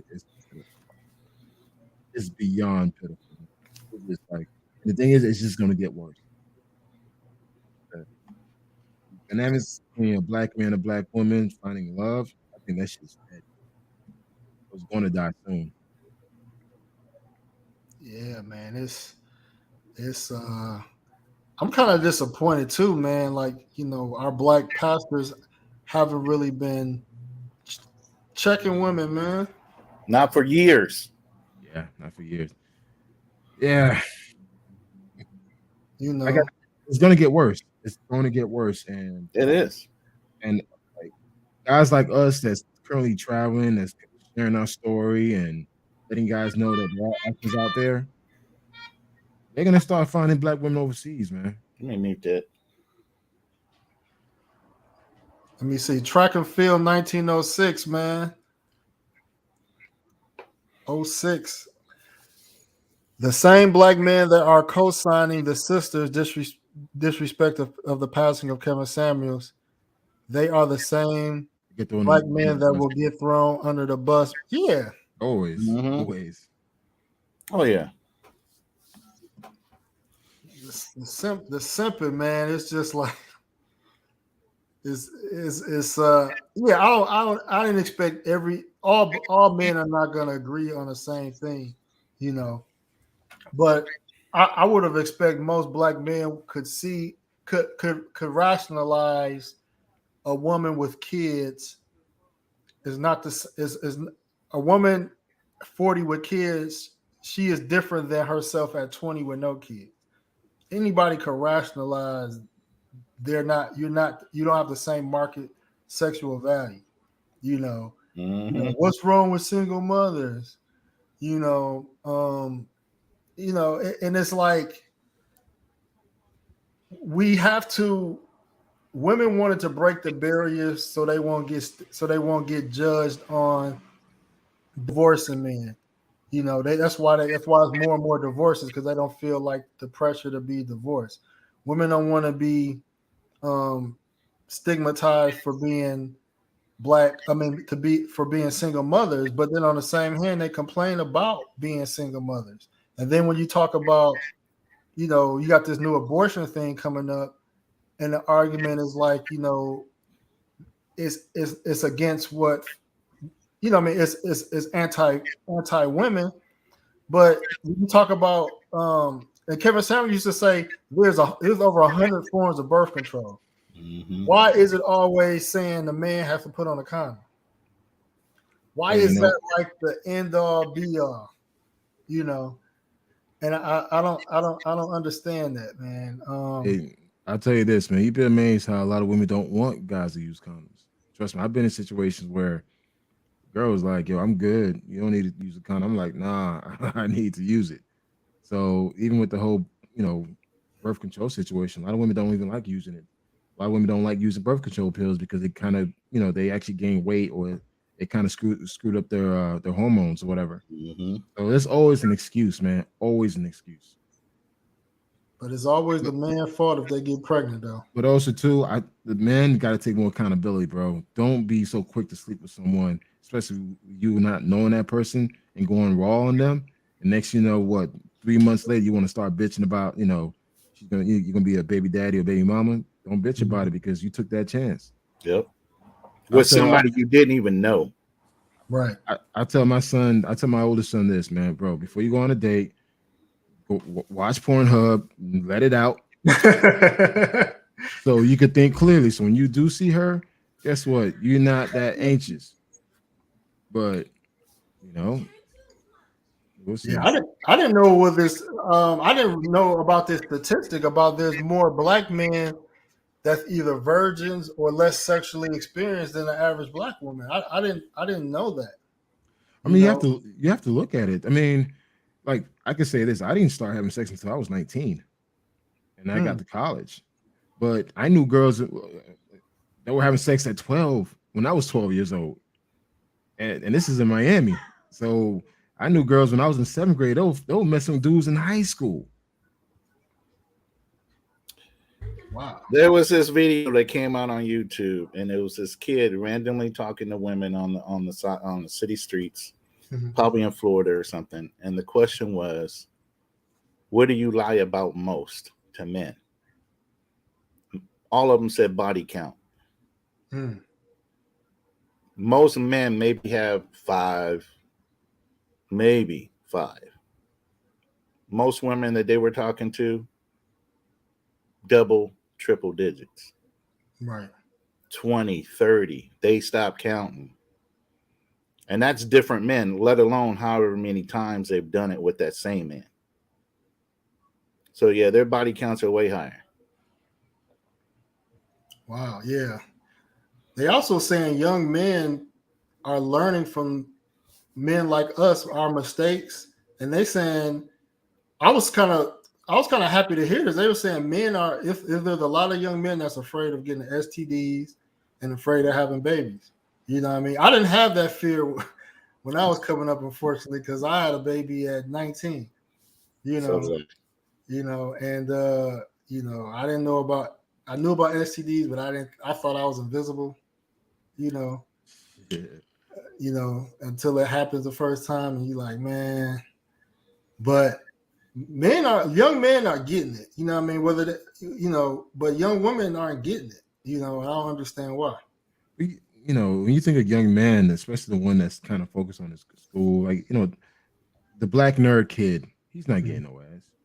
But that athlete is, that little small Pookie and Ray Ray is, but that average straight laced kid, he's not getting no ass, man. He's not. And they're the ones they're gonna want later in life once he's successful. They're gonna turn around and say, "Why won't you give me the time of day, chick? I saw you when you were out in the hood, knocking down left and right every corner boy on the street." Yeah, you're right about that. And even now, man, it's like you see women when they say, "Well, I'm single," it's like, are you really single? Like, you don't know what the hell she is. It's like, you could probably have someone on the side that you smashing, but how many dudes you talking to on your phone? How many male friends do you have? Exactly. Exactly. It took me a while to realize that too. I come straight out with it and say, "Hey, I know I'm not the only dude talking to you. How many you got on your payroll?" She starts giggling. "Oh, I got about 5. Facts. And if I'm not local to you, I already know you got a nigga coming in there and knocking that down every once in a while whenever you want." Let me read this comment real quick. The black men that are celebrating KS's passing are the same ones that have vitriol for passport bros. I 100% agree. You know what I mean? It's like they following the same narrative as black women. It's like black, a lot of black women don't want men to have options because they don't want, because it's less simps for them. And then you got the men that's hating because they not doing it. And I think I said this the other day. It's like when it comes to passport brothers or dudes that's traveling, I could have a homie. He could have smashed 100 chicks in high school and college. You know what I mean? Where I probably would have maybe been up to 50 high school and college. I go overseas, my number surpassed his. Regardless if he got chicks off of looks or spending money, regardless, the fact that I passed him up in numbers, it's just because you know what I mean, going to these less developed countries. There's always these excuses, but men never dick measure based on how you get it. Is the fact that you got it. You know what I mean? It's a resume versus a resume. You know what I mean? And it's not even bragging. But some guys feel like that you're cheating because you didn't get it the way that they got it, which is sad. The phrase is work smarter, not harder. I mean, for me, like I said, I lost my virginity at 19 in college, and within 4 years, though, I probably had at least 40 in college, and this is in Miami because you guys were coming down for spring break. I had girls coming down for spring break. I mean, I'm at University of Miami. Dude, I started lifting weights, so that alone started changing everything for me. Then, once I started working for corporate, that number actually went up. Then, once I started traveling for work domestically to Nebraska, Iowa, those little small little towns, man, I was cleaning up out there. Of course, then once I went overseas, that's it, man. Ain't nobody catching up with me, man. I'll be like, yo, stay happy with your hood rats, man. I'm good. It's like I'm good. So, it's just that's facts, man. Trey D said, "Generation Z men aren't playing anymore." No, we're not playing anymore. We're done. We done.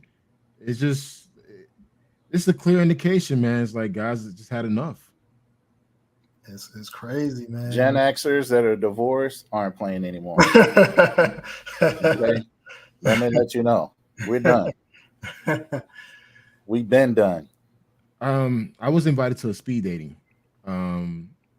for this next week. And the host, she has too many women.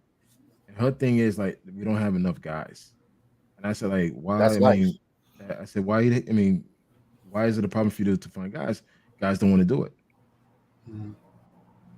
Wow. When men start literally turning down speed dating activities to meet women, that's a clear indication something is wrong.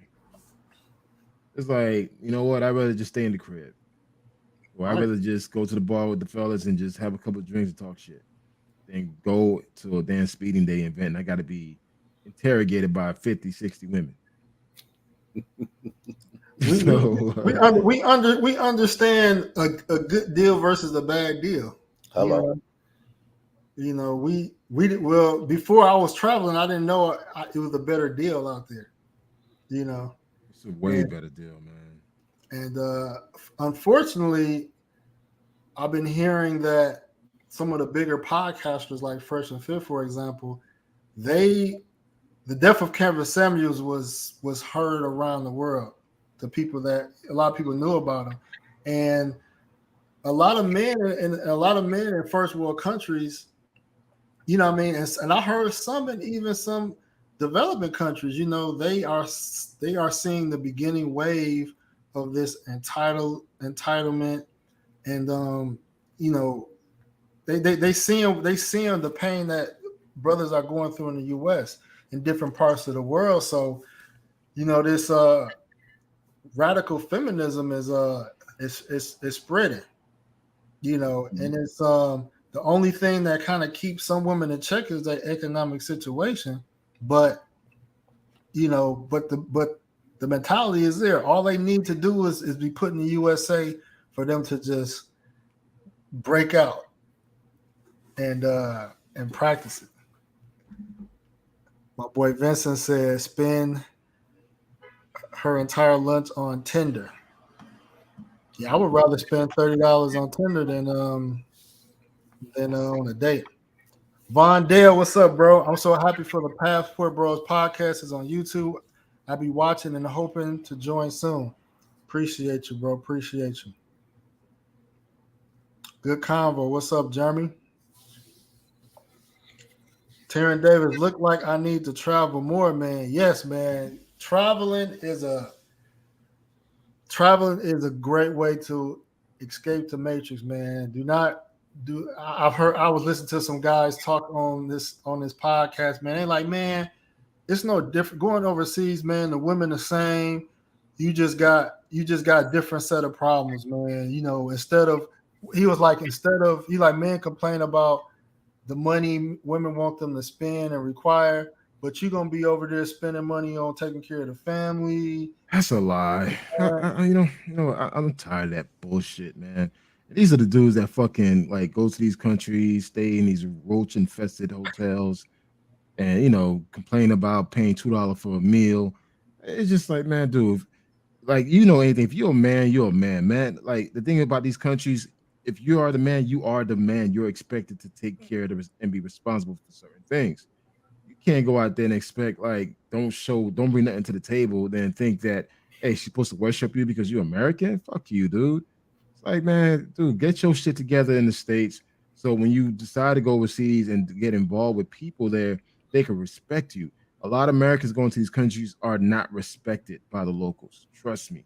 They're talking mad shit about y'all because you're going out there looking sloppy, looking desperate. And it's just like, why in the hell are you going to come to go to a community, a foreign community, and live in their hood?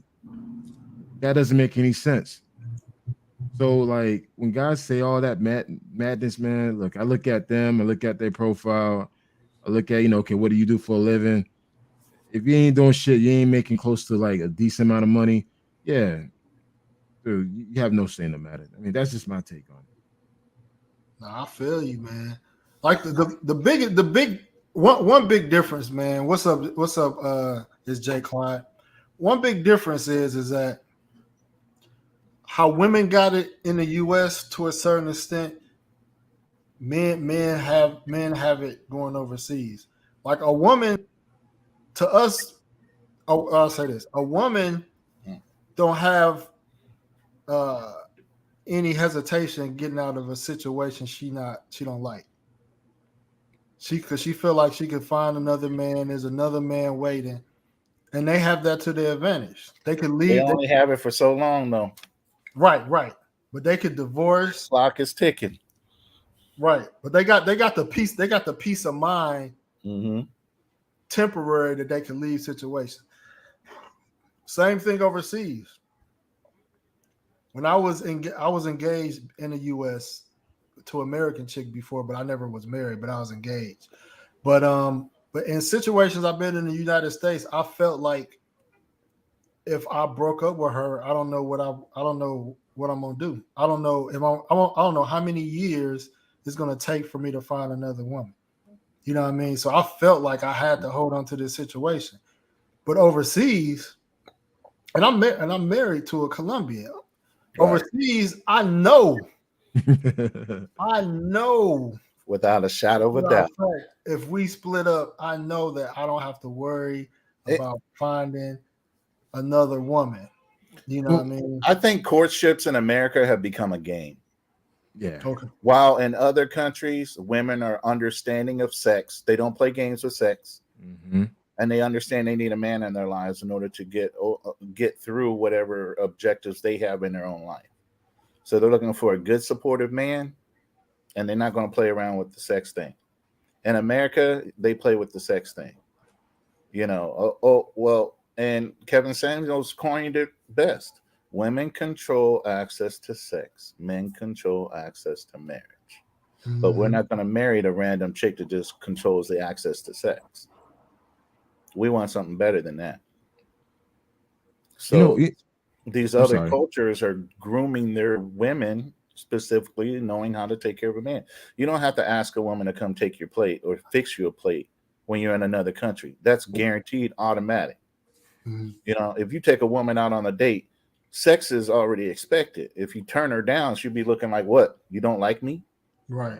Shit, you know There's what? a difference. There's a total difference in mentality when it comes to women overseas than it is here.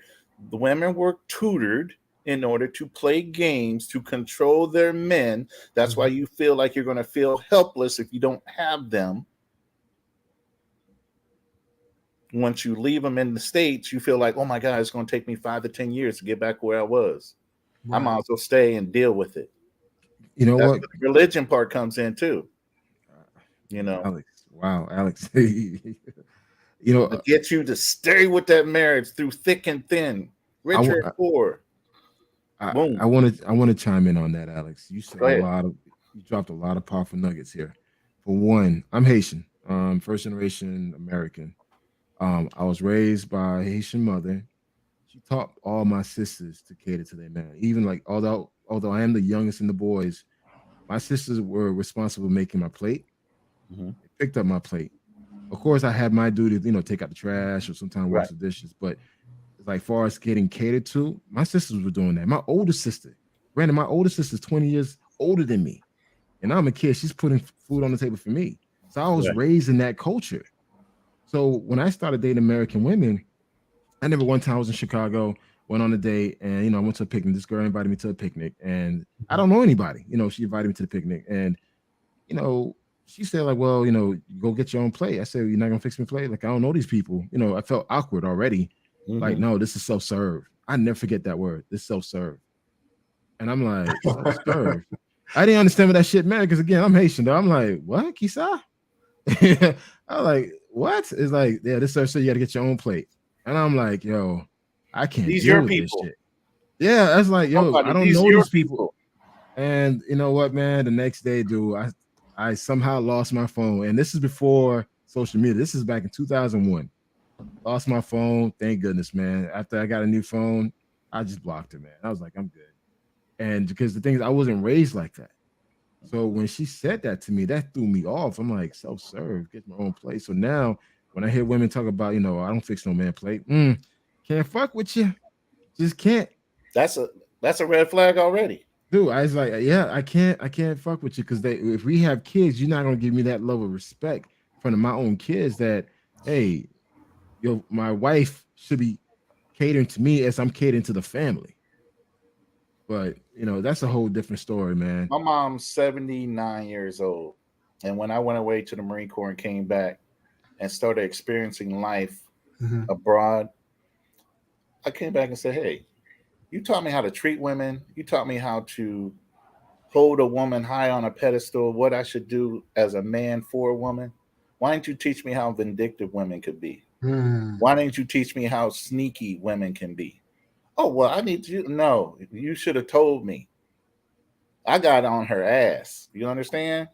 I had to figure all this stuff out myself, and you could have just straight up told me.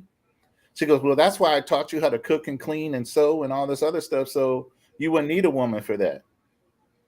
So she already set me up to know women ain't going to do everything I think they should be doing for a man, for you. So I'm going to teach you how to do those things for yourself. So when you're looking at a woman, you can qualify her in a different way. That's crazy.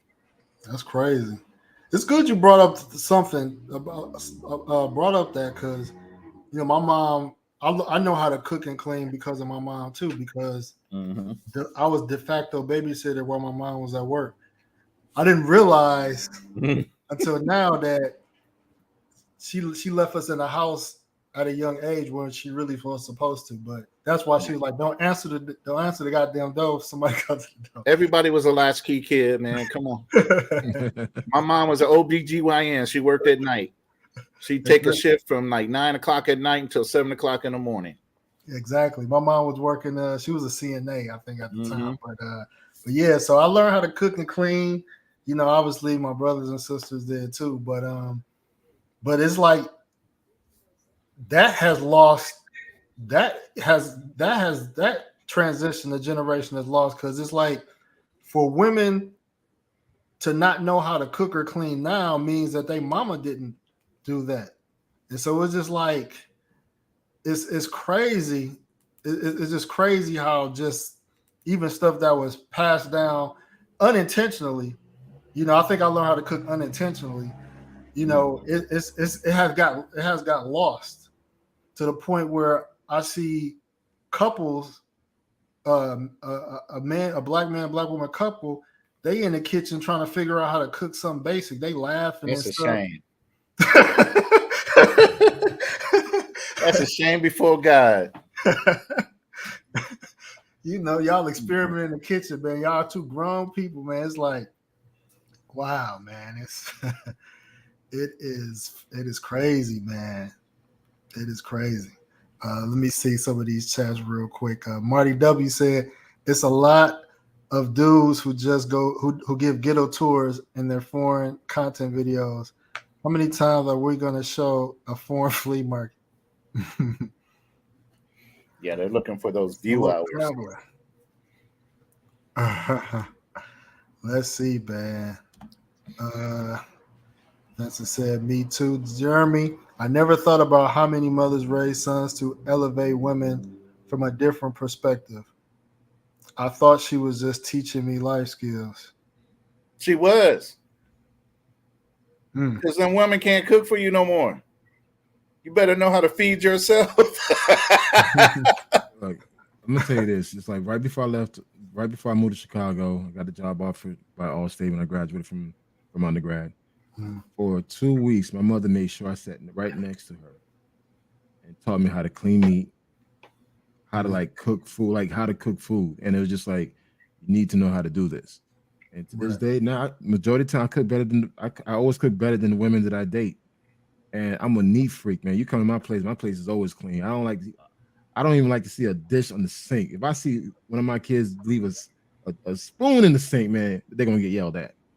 So it's just like, when I date someone that doesn't know how to cook, if their house got nothing but hair straying all over the damn bathroom, dude, I can't do it. If I see shoes on the bed or clothes all over the floor, I can't do it because I wasn't raised that way. And I'll be damned, I'm dating my house is cleaner than yours. Yeah, it's just, we got problems. Right. I know men could be messy, but the messiest I've seen is like some single women's places. I've seen some women that are good with cleaning clothes all over the place. Oh my God. And yeah. I used to talk to janitors, and they say the filthiest bathrooms is the women's bathroom. Mm-hmm. I was like, wow, man. It is just, and we don't even bash women like about their about that. Their ability to clean, their ability to cook, iron, maybe. Do you know any basic life-saving skills to get yourself by? Or did you always rely on your mama until you walked up out of the house? Man, it's crazy, man. It's like, and these are basic life skills. So when women get offended at the notion of cleaning, it's like, I could clean too, and it's like, it's at the point now, is like a lot of men have to just go after a woman, cleaning. He got to go after her because she ain't do a good job. And it's just like, some of us at the point where we like, man, I might as well be by myself. Oh, you're challenging them. Who are you, my daddy?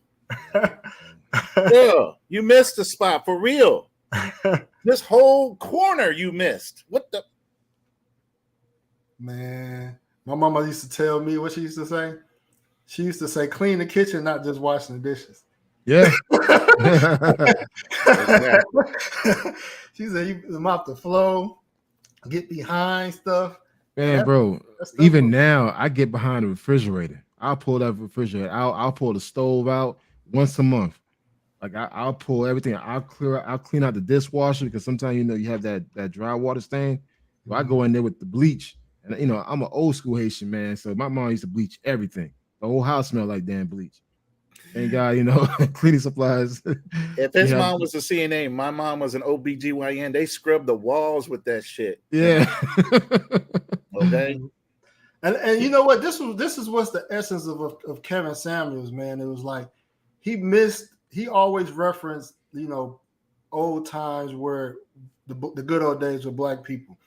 You know, I remember times, even though my mom was a single mom, but she used to be cleaning, playing Mary J. Blige. You know, she'd have her spring clean day. She cleaning the windows, cleaning everything, and she just, you know, I mean, she just in her zone. You know what I mean? And I seen that was femininity I seen in my mom. You know, Kevin Samuels, he used to reference, like, you know, we used to have family reunions, and you know, I mentioned in another time is that you remember the black exploitation movies with like Richard Pryor. Absolutely, the 60s. The 60s guy, and 70s, yeah. I don't know the actor name, but he was hammering "I'm Gonna Get You, Sucker." But he was like a hero in a lot of these films, and it was just like I remember I think the movie "I'm Gonna Get You, Sucker."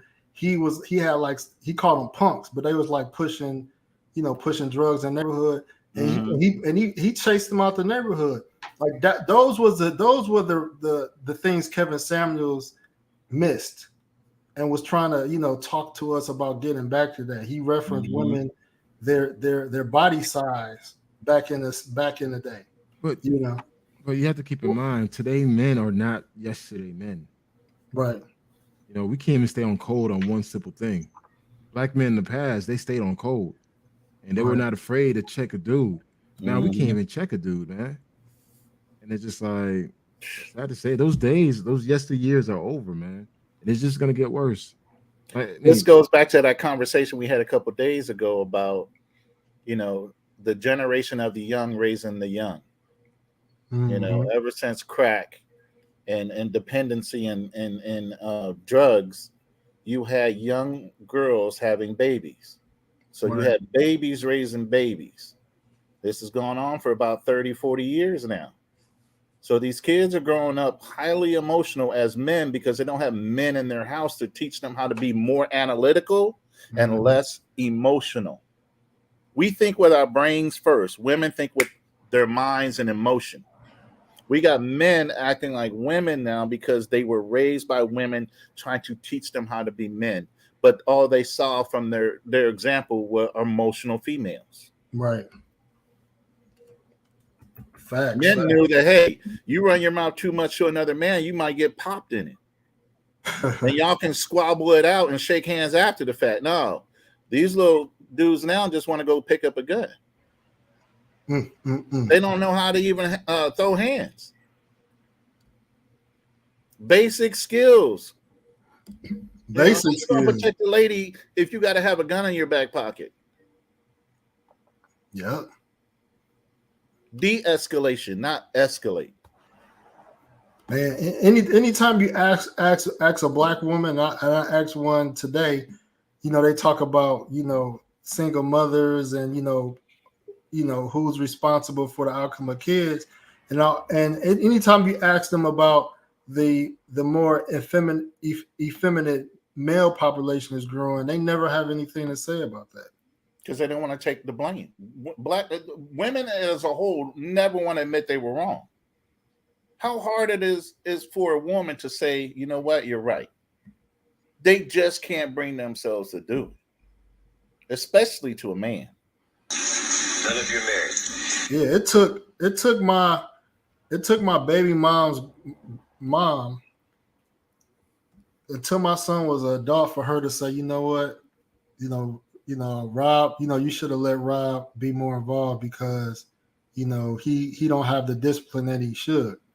And it's just like, her mom was the ringleader behind, her decision making a lot of times. It was like, you were so anti me discipline him. And when he was with me, if he went back and said he got popped for something, it's like, it's like, why, what? Like, it's all this combativeness. And then if you didn't want him with me because you're concerned with me telling him how to do like I'm a drill, like referring to me like a drill sergeant.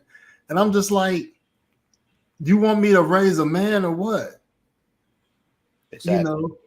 and then the outcome then the outcome didn't come how you wanted it to come, and now you like, you know, now you telling me at 17, 16, 17 fix it.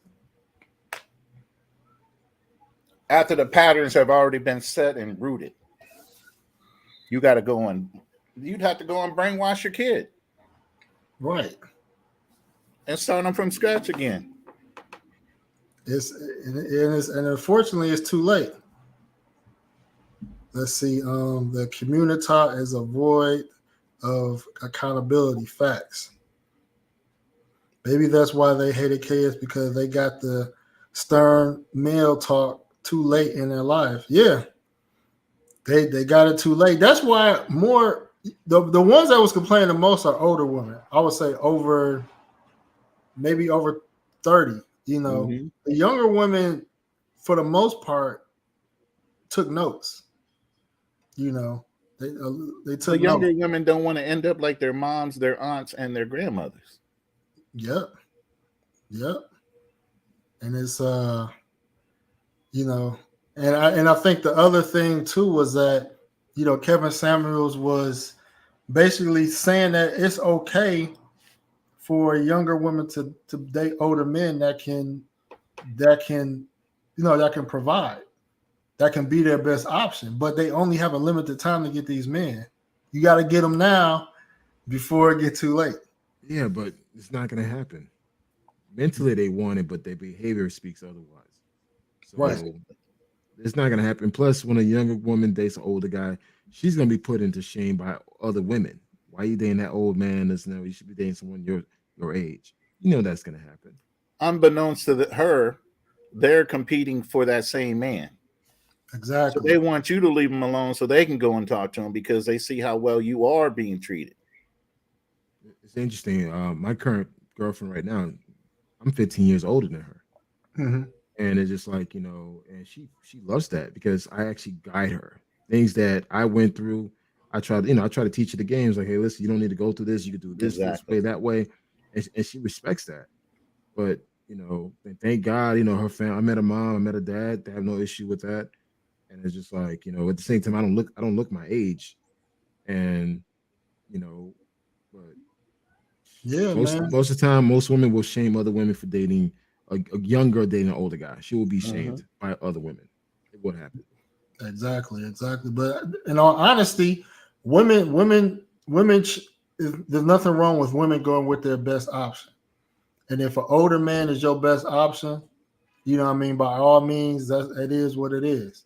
You know, and for some guys, for what they're looking for, a younger woman is their best option. You know, older women are so bitter because, like you said, they don't want to compete with their daughters for men. The thought of mother-daughter walk. You ever been in the mall and you see a clear mother-daughter, but you clearly wanted to shoot at the daughter? You looked at the mama at first, but then when you saw the daughter, you're like, oh shit.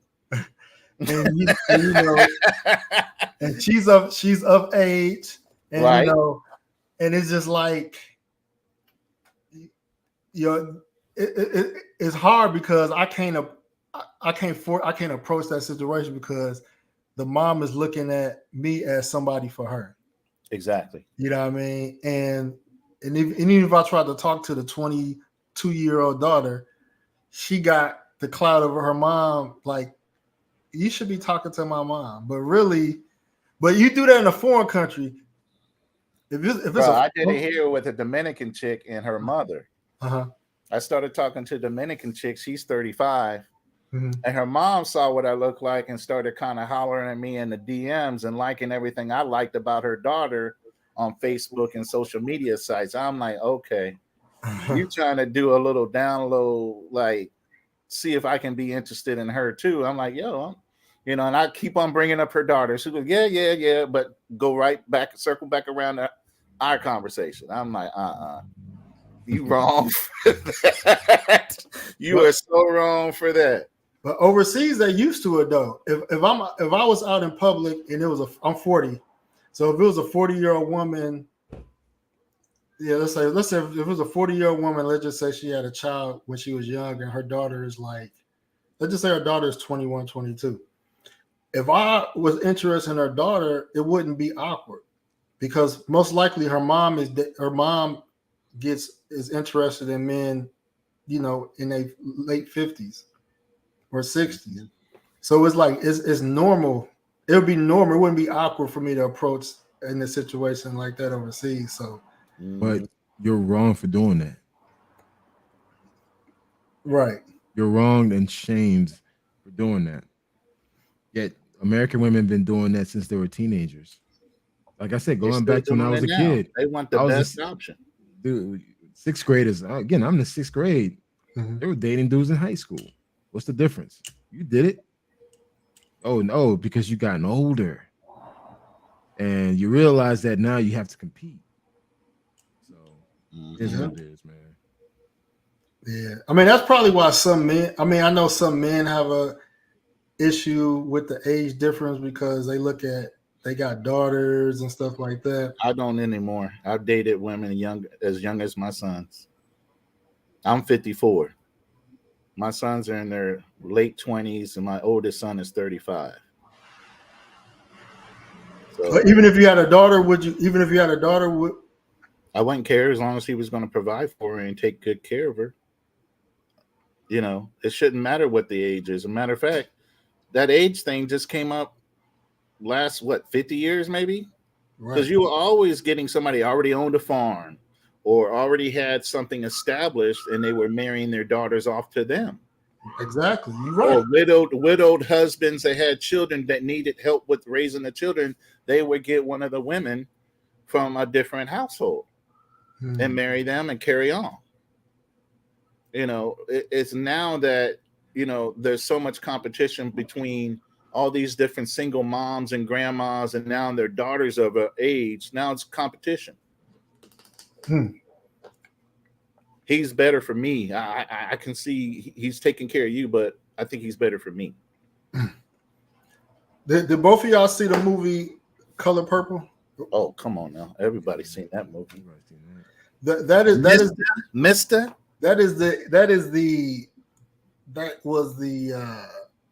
that's an example of what spearheaded the Black anti-anger at men movement. Oprah. You know, what was from that movie? What are some things that are misconceptions that people took from that movie today? Women were super strong by having their own children. Oprah played that part where she punched the dude out behind the white man and had to go to jail. You had Mr. Son, who grew up to be, I wouldn't even give him a beta. I'd give him a Charlie. He was so weak in his own actions. He was a Charlie, you know, and he had women bouncing him around, starting with Oprah and then his next girlfriend and so on and so forth. They were running the show more so. Mister was the only one that was an asshole because why? He stayed an alpha male and didn't let people tell him what to do. And the fact that Black men were super abusive towards Black women. Like we kept our foot on their neck at all times. I mean, that was the perception that I got from it. I was like, wow, right. Black men were extremely abusive towards Black women. It was so many stereotypes. I don't know how common that narrative was with Color Purple, but from people that spoke on that movie, they said that was like an outlier. It wasn't like the norm, you know. As soon over exaggeration, exactly, over exaggeration. It was a report recently. They talked about. I don't know if it's true or not, but they said a man impregnated his 13-year-old daughter. They would take those stories and regurgitate it so much where they think that, you know, it's just a norm for Black men, like it's like we're monsters, and you know, you got to be careful. You know, stuff do happen, right? But we have to be careful in how we do that. You know, white people don't put each other out like that on the media. They try to do things behind closed doors because they want to maintain a positive image. And that's why these groups, Black Men Travel, Passport Bros, all these groups with getting black men to travel so that that media perception that America puts out about us can be disassembled once they see us in real life. You get what I'm saying? Because that's the first opinion they had. Whatever movie they seen where we always play the bad guys or the abusive guys or whatever, but yet and still, by statistics, I think Kevin Samuels even said we're the second most sought after men, beside for white men, in the world. That's true. A lot of Latin countries, if you talk to the women, they wish they had Afro Latino in them. If they went to check their ancestry, they're looking for black because they think it's so much better to be part of that group.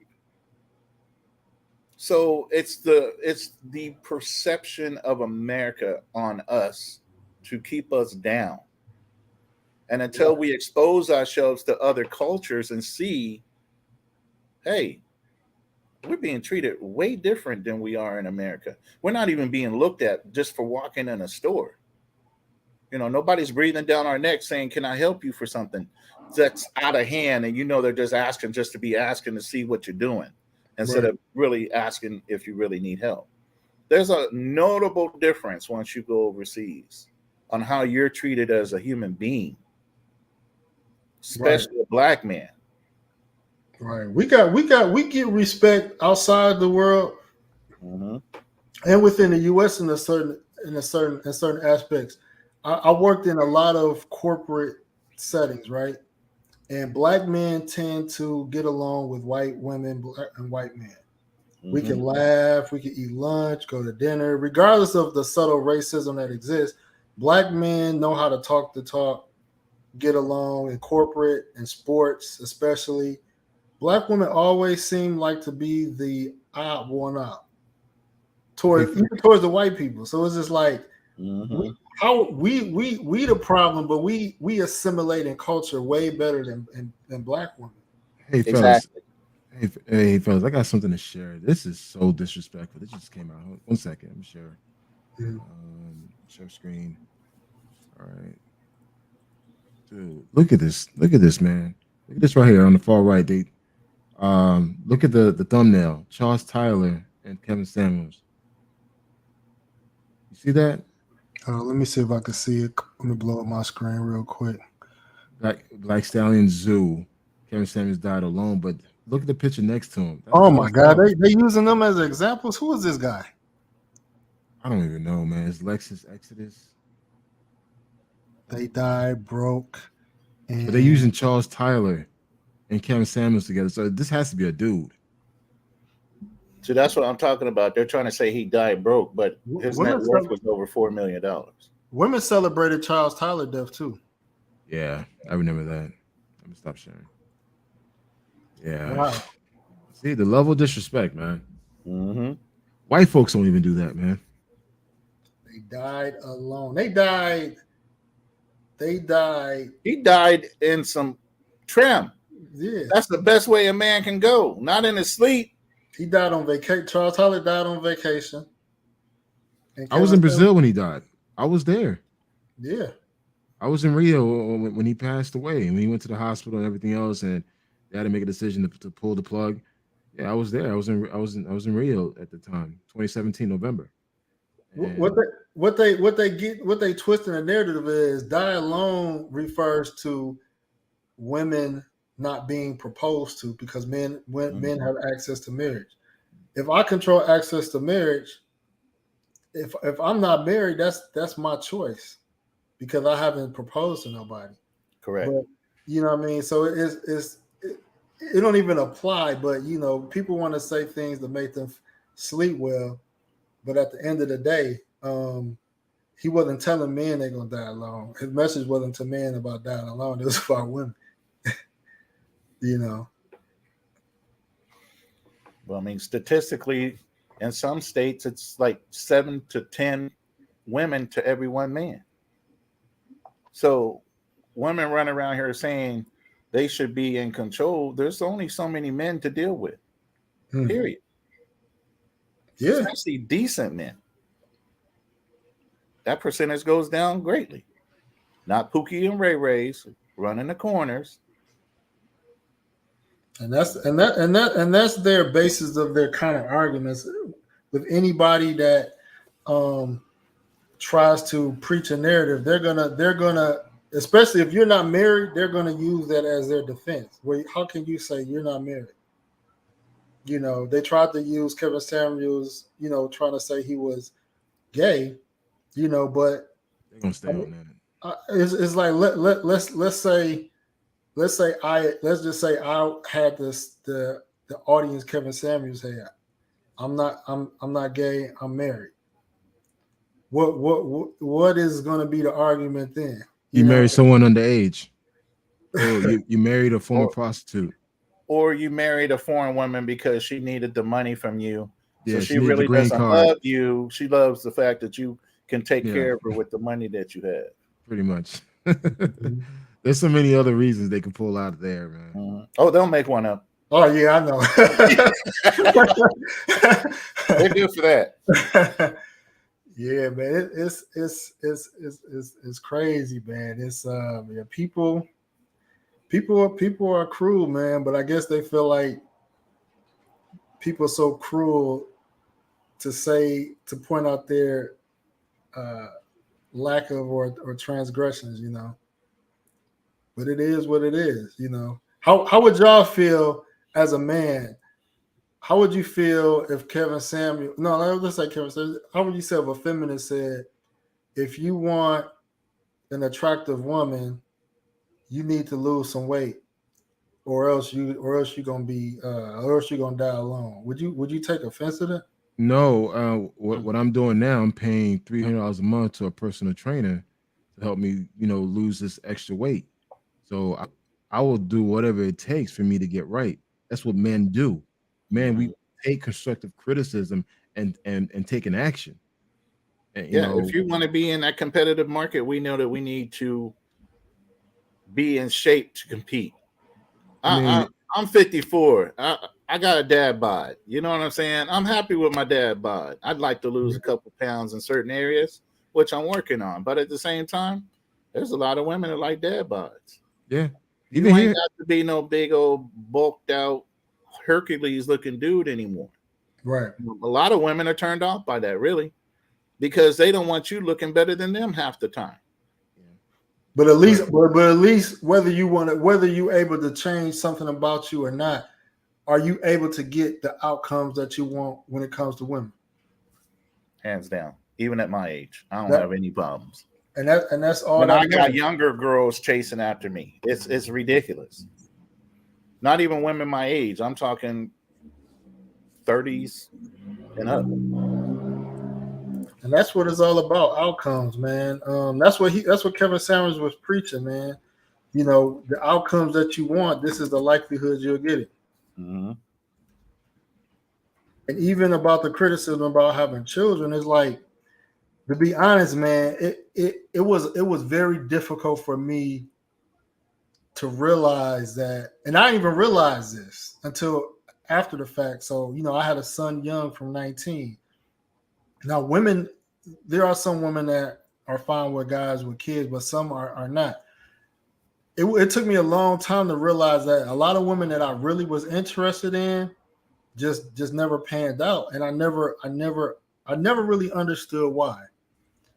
But after my son became an adult and certain women were starting to be on my radar, I realized that me having a child was a deal breaker for them. Mm-hmm. So I had to accept. I ain't gonna say I had to accept. I had to live. It was painful for me to not be married, or for me not to be able to find a suitable wife through the time of my son from birth to 18 years old. Mm-hmm. Women didn't tell me this, but they actually showed me this. You know what I mean? So whether I liked it or not, like, now I understand that's just reality. I had to really, as a man, mm-hmm. I had to accept being single until my children were grown. And some women that's just is this for a lot of women. That's the reality. Some men are not going to want to deal with you until your children are grown, and telling the woman that, you know what I mean, fucks them up. Well, Rob, my youngest son, he's autistic, and you'd be amazed. I have told this to women, like, yeah, I have a son, and I'll say, you know, he's special needs. Dude, they'll literally stop talking to me. Wow. And it's like they don't know what type of autism he has, so they don't, you know, they think the worst of the worst. And I'm like, wow. So sometimes my dating life here in the States has been like kind of somewhat stagnated a little because I have a special needs child, and he's very hands-on. So, you know, when I tell someone, no, you cannot come over to my crib because I don't want you around my child. Right, And they would take offense to that. I'm like, yo, I'm not that any type of nigga that's gonna bring anybody to around my kids. Right.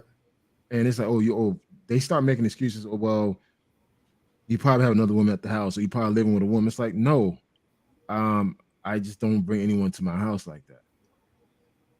And it's just like, you know, it's crazy, man. And that's why I started dating overseas, man. It was more comfortable for me, a lot better for me. It gives me an opportunity to just get away and do everything else.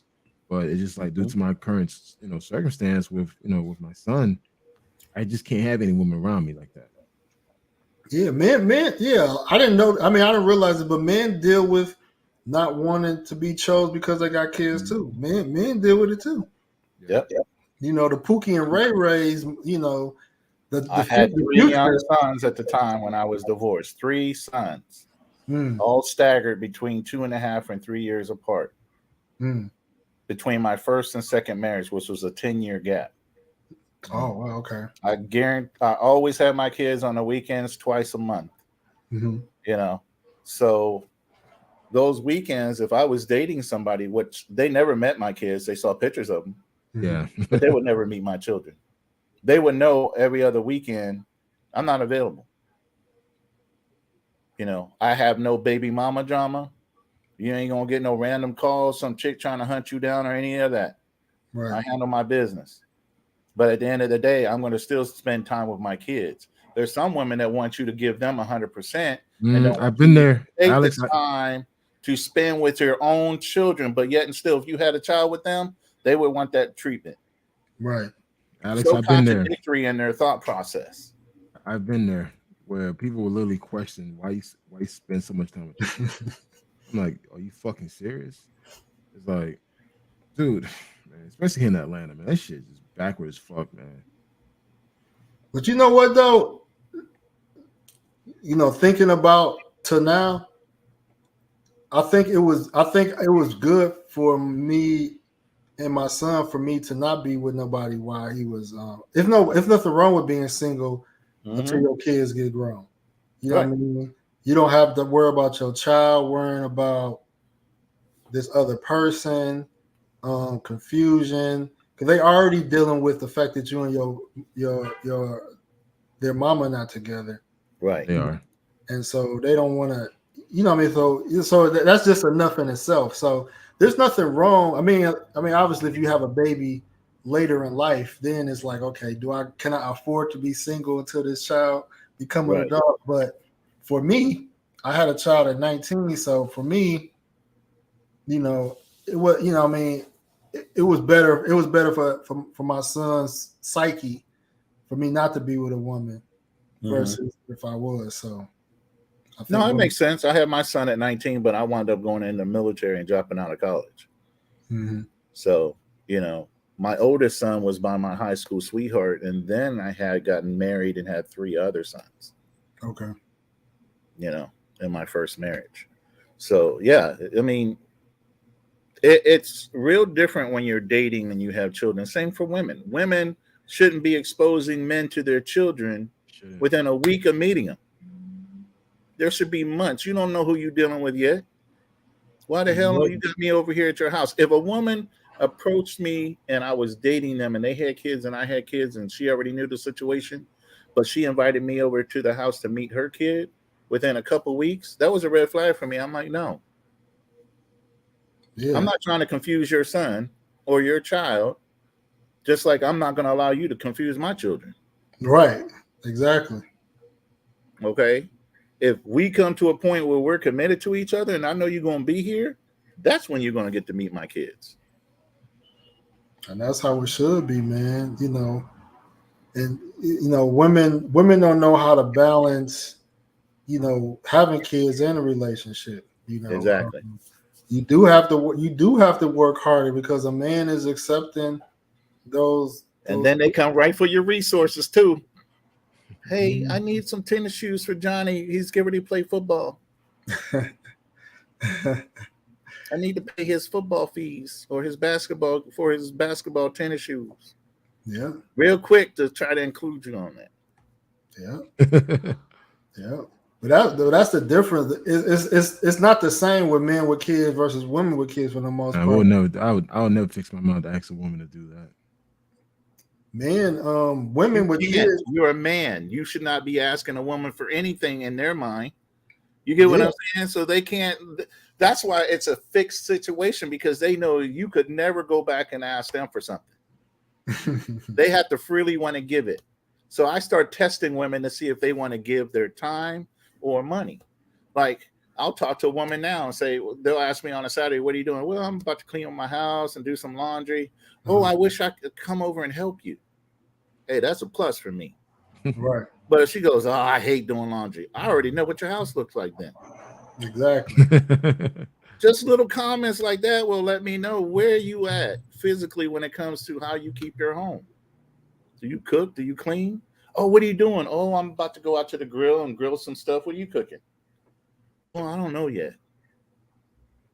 Or, yeah, I already got this set up. I'm going to make some, fried chicken with some collard greens and some corn. Okay. Now we're doing something here. You know what I'm saying? Just a simple conversation on the phone. Before I even get close to asking you out, I need to know what your abilities are. If I bring up a common conversation and you have nothing to input on it, I already know you don't do those things. My red flag is eating out all the damn time. I see that you constantly eating out, always at a restaurant. The game has definitely changed because when I got divorced my second time, man, I had been married for 10 years. Mm-hmm. That's a culture shock for your ass. 10 years of being married to one woman and then coming out of that and seeing what the world is now exposing you to when it comes to dating. I was like, damn, I just want to find one woman. That's been 6 years ago. I just started dating long distance wise. I'll pick you up. We'll go take a trip somewhere. We'll have our fun. Boom. I'm coming back home. Well, you're going to leave me and you're going to go back to your comfortable situation. Hey, I earned my comfortable situation. What the fuck are you talking about? Exactly, man. You know? It's well, tough. Don't you want to move down here with me? No. Get your shit together first, and we can talk about it. I just took you on a nice little weekend. We went out of country, went to Panama, take them to Cancun, whatever. I don't care. I'll spend a little money. Some people don't like taking sand to the beach, but sometimes it's smarter to take the sand to the beach. That way you ain't getting in no confusion while you're down somewhere messing with the wrong one. Mm-hmm. So some people say, oh, you stupid. No, I'm guaranteed ass every damn night. I'm not against it. I mean, you know what I'm saying? I know what I'm getting. I know what to expect. It's not even that, man. It's not call it and wind up running into the wrong one and wind up getting drugged and robbed. Right. But those are two, Alex, you're a grown ass man. Absolutely. It's that we're a grown ass man. I don't need to justify a goddamn thing to you. Oh, I don't give a fuck. Yeah, if I want to take a girl with me to a trip, so be it. Absolutely. Like, that's the thing, like my thing is it's always the younger dudes that gotta question it. Old heads, we don't give a fuck, man. Like, yo, it's my time, my money, my day. There's an old short story. Uh-huh. There's a daddy bull and a small bull. Oh, yeah, sitting on top of the hill. Yeah, yep. Yeah. The young bull says, "Hey, let's run down and fuck a couple cows." Yeah. Dad says, "Let's walk down and fuck them all." Okay, so what is your rush? Calm down. Act like you've been there. When you're in a championship or you're in competition and people are acting all freaked out and everything, and it's like, yo, we've been here before. Why we don't need to act like that? You know, calm down. We'll get to it. The smoother you are, the more the women want to relax and be around you. Hey, And I started taking advantage of this beard since Ron Isley came out with the Silver Fox thing. I went ahead and said, maybe I need to keep this sucker because I get a lot of attention with this white beard because I have a young soul, and everybody says, "Oh, well, you're super young for saying you're 54." Really, my face don't show it. Well, I don't care about that. Okay, let's start talking. But that's the other thing: having an understanding with your woman. Right. You got to have great conversations, good communication, and having an understanding of where you two are 100%. There can't be no secret. You have to know how each of y'all are going to move. Right. And I've dated women that were bisexual. I don't care. You want to bring somebody else in the fold every once in a while to have fun? I don't care. Kick them right out the house the next day. Right. But let's get an understanding. Because I don't want to have to think about what you possibly could be doing without me being there, or vice versa.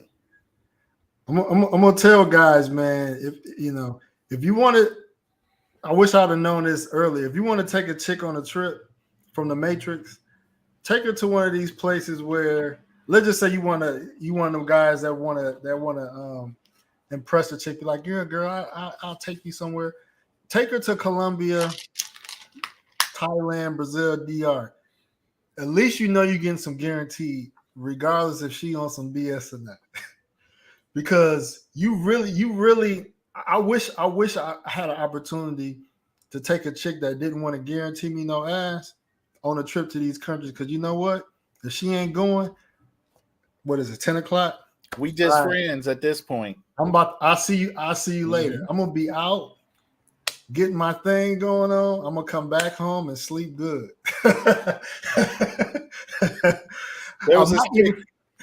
I took a chick I used to date out of the country, and technically she was separated. So, okay, we get down there, and she starts to talk. I said, "No, I'm here for moral support. We just friends. That's your bed. This my bed. We go out in town. Whatever happens, happens." Well, don't you? No.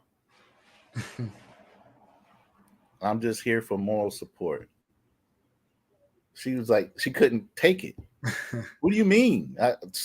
Exactly that. You're in a process of getting separated and divorced from your husband after you left me.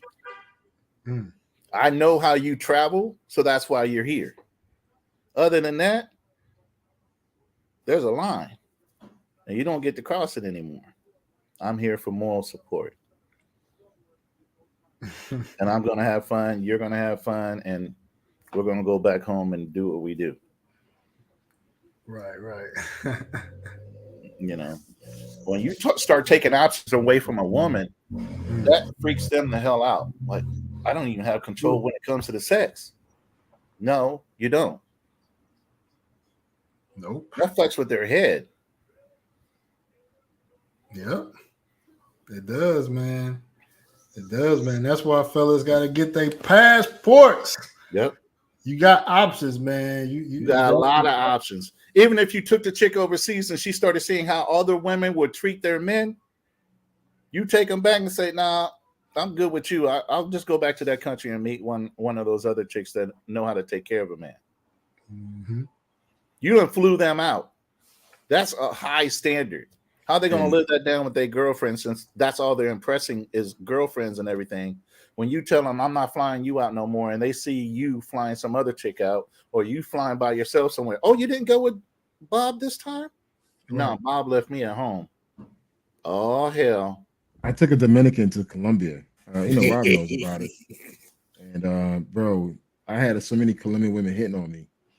Saw that shit. She was like, "Oh, okay." She realized, like, yeah, Kanoa got a lot of options when he travels. Right. And I mean, she enjoyed it, but by me taking her to another country, from DR to Colombia, that put her on a whole nother level, man. Right, because she's never probably been out of the country, and here you are, you just took her out of the country Talking about locking some pussy in. It's You know, just she was a real freak and she liked being with women. Mm-hmm. Pick one. Hey, it does something, man. Like even my wife, she's from Cartagena, lives in Cartagena all her life. I've took her to DR, I took her to Brazil, and like she's an arrogant motherfucker. She feel like I'm lucky. To be honest with you, she act like I'm lucky, right? Okay, she looking that good. Huh? Yeah, see, that's how she is. We went to Medellin. Now Medellin got some of the finest women. We went to Medellin, man. I never seen her so insecure with me in our whole relationship. Like she was like, I damn near was like, we need to live in Medellin because I like you in this frame. Like you is real Right. fragile right You a now. little uncomfortable right now. I like seeing you uncomfortable. You know why? Because you know what's funny? My girl, she felt uncomfortable too in Medellin because she see these girls, pale skin with long hair and bad as hell, looking dead at me, man. We walking, they looking straight at me. I'm like, I'm a dark skinned dude, brother. Walking around with her. She's like, damn.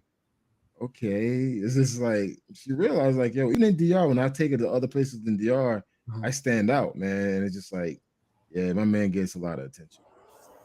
But see, that turns them on too. But it Oh makes yeah, trust me, each night, Yeah. dog, she was going all yeah. in. They're like, She want to make sure you locked.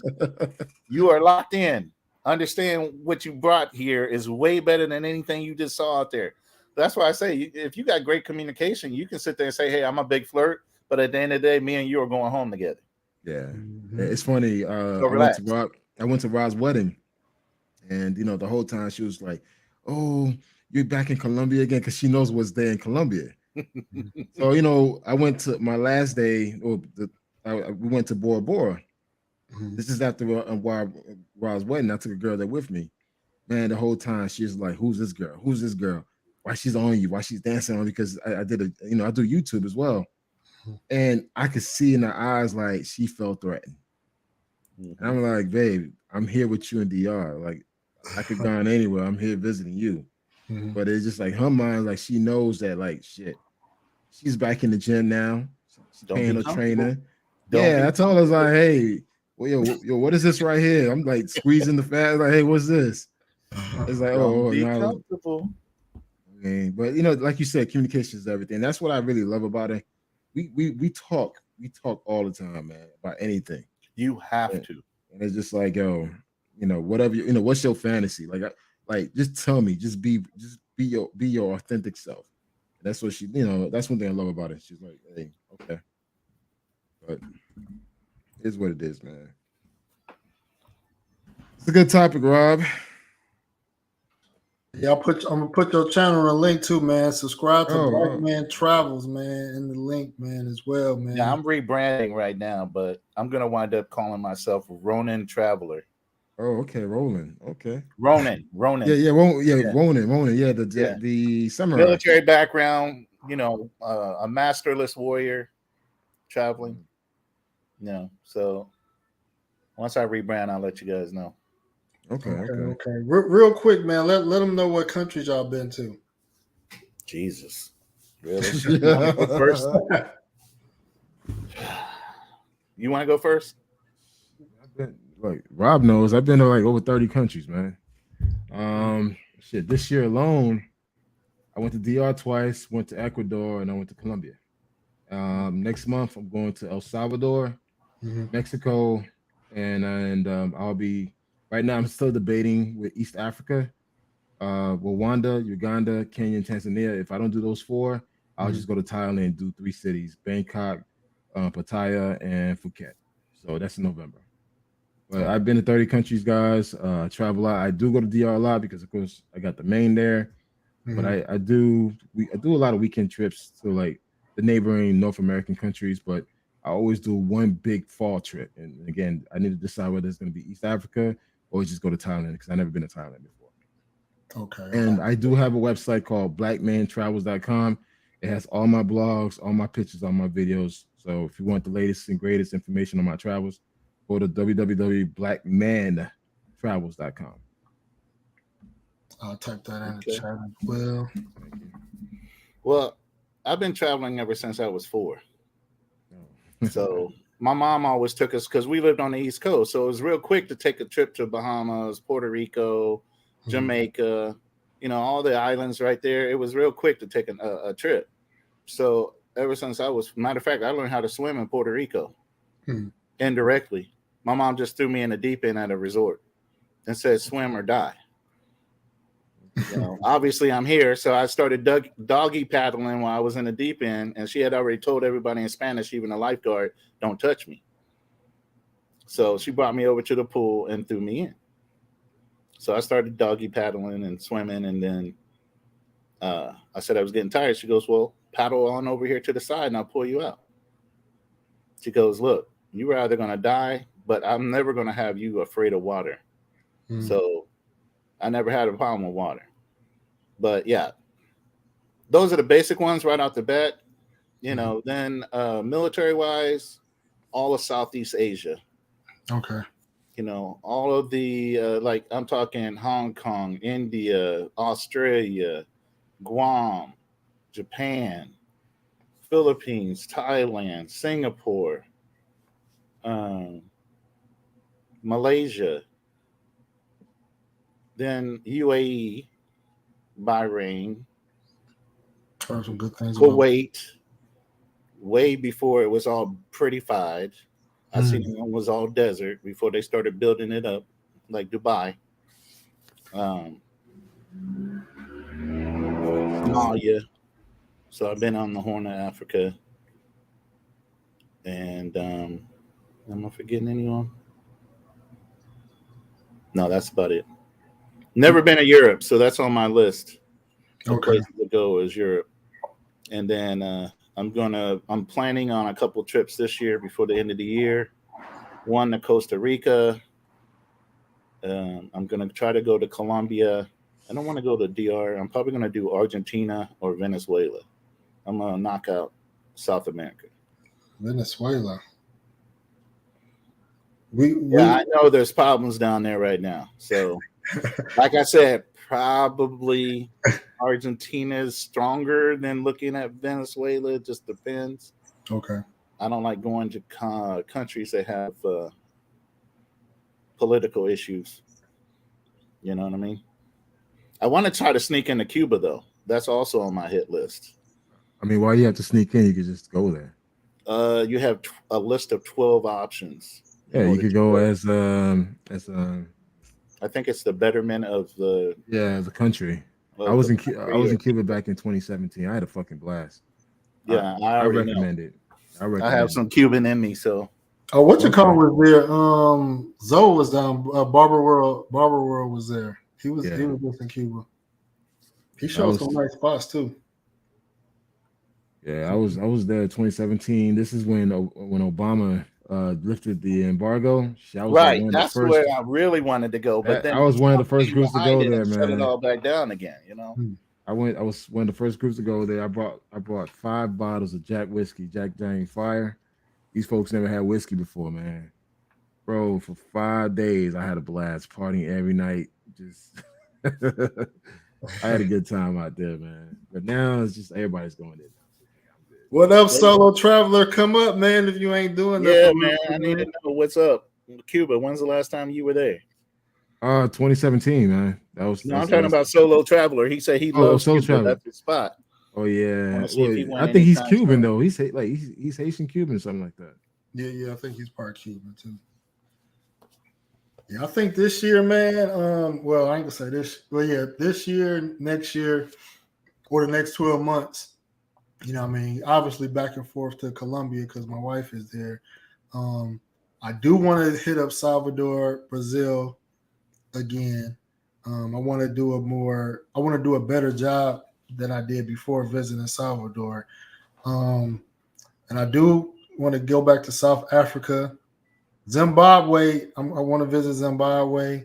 And then, man, brother's been showing some good content on in the Facebook groups on Uganda and Tanzania, man. It's been like, I'm hard to impress, but I've been seeing some good some great reports on Tanzania and Uganda, man. So Like I said, I'm trying to make a decision whether or not if I go to Thailand or East Africa. And if I go to East Africa within 2 weeks, I'm visiting 4 countries. yeah, man. Uganda, Kenya, and Tanzania. 4 days in each country. But Thailand is a good option too, man. I would say between South Africa and Thailand, those was like the most fun I had on the trip by far. Yeah, if it's gonna be a long trip, I'll take Thailand. Yeah. If it's gonna be one of them short 2-weeker, I can't get Because it like all. I was planning to do, if I go to Thailand in November, I was going to do 4 days in Bangkok, 4 days in Phuket, and 4 days in Pattaya. And that's it. Mhm. So, Man, when you gonna make that decision, man? but when I come back from El Salvador, I'm taking the How is Dominican. El Salvador? Have you been down there before? I've never been. It's gonna be a vacation trip, man. I'm taking my Dominican with me. Okay. So we're going to San Salvador for 5 days, just hang out. I figured that's more like a couple trip, man. So I just go there and check it Either out. y'all experienced Costa Rica? Yeah. I experienced Costa Rica back in 2014, 2015. Good times, but it's just very Americanized. You're Really? paying American dollars.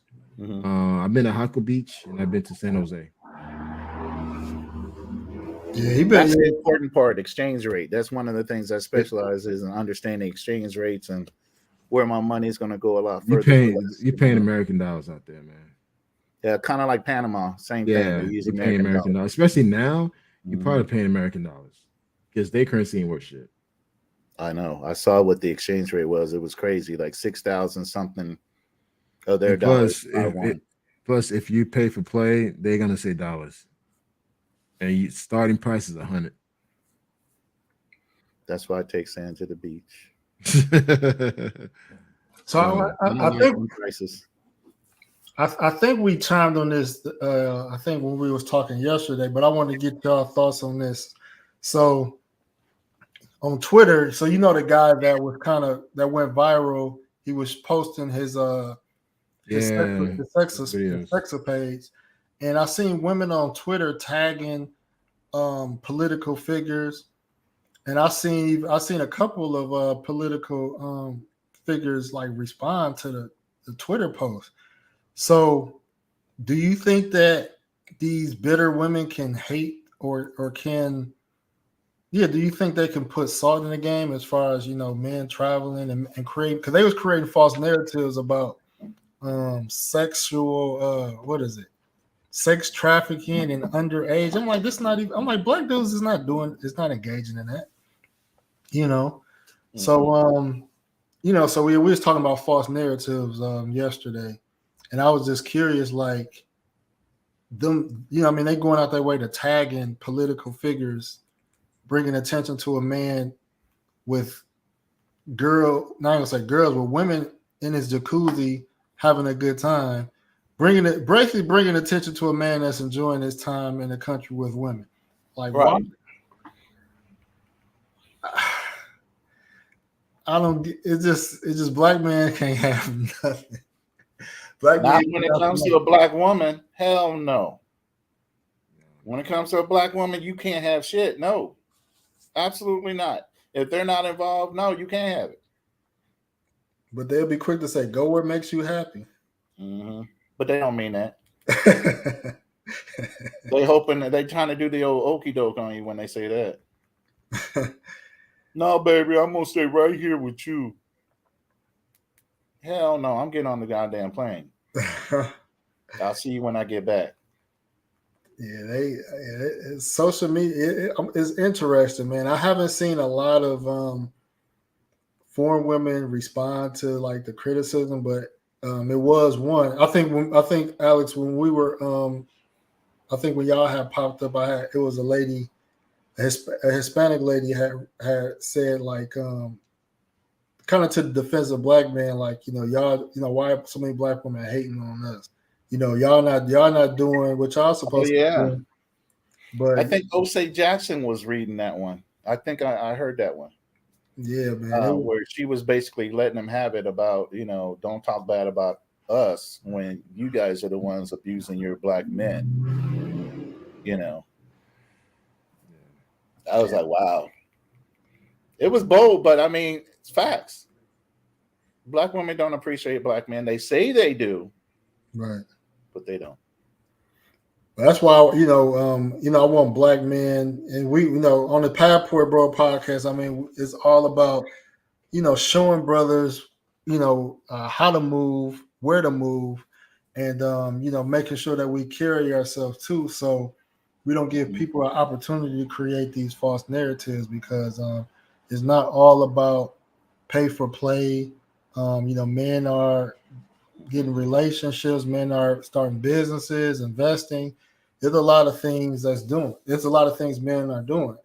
And I want men to be able to know they have the option to say, you know what, if I make enough money in the US where I could support myself in another country, right? I may not be trying to get married or a relationship, but I may want to be in a society where, where I'm treated like a king, where if I go out on a date, I'm not worrying about getting played, or if I'm interested in a woman sexually, she just as much interested in me sexually too.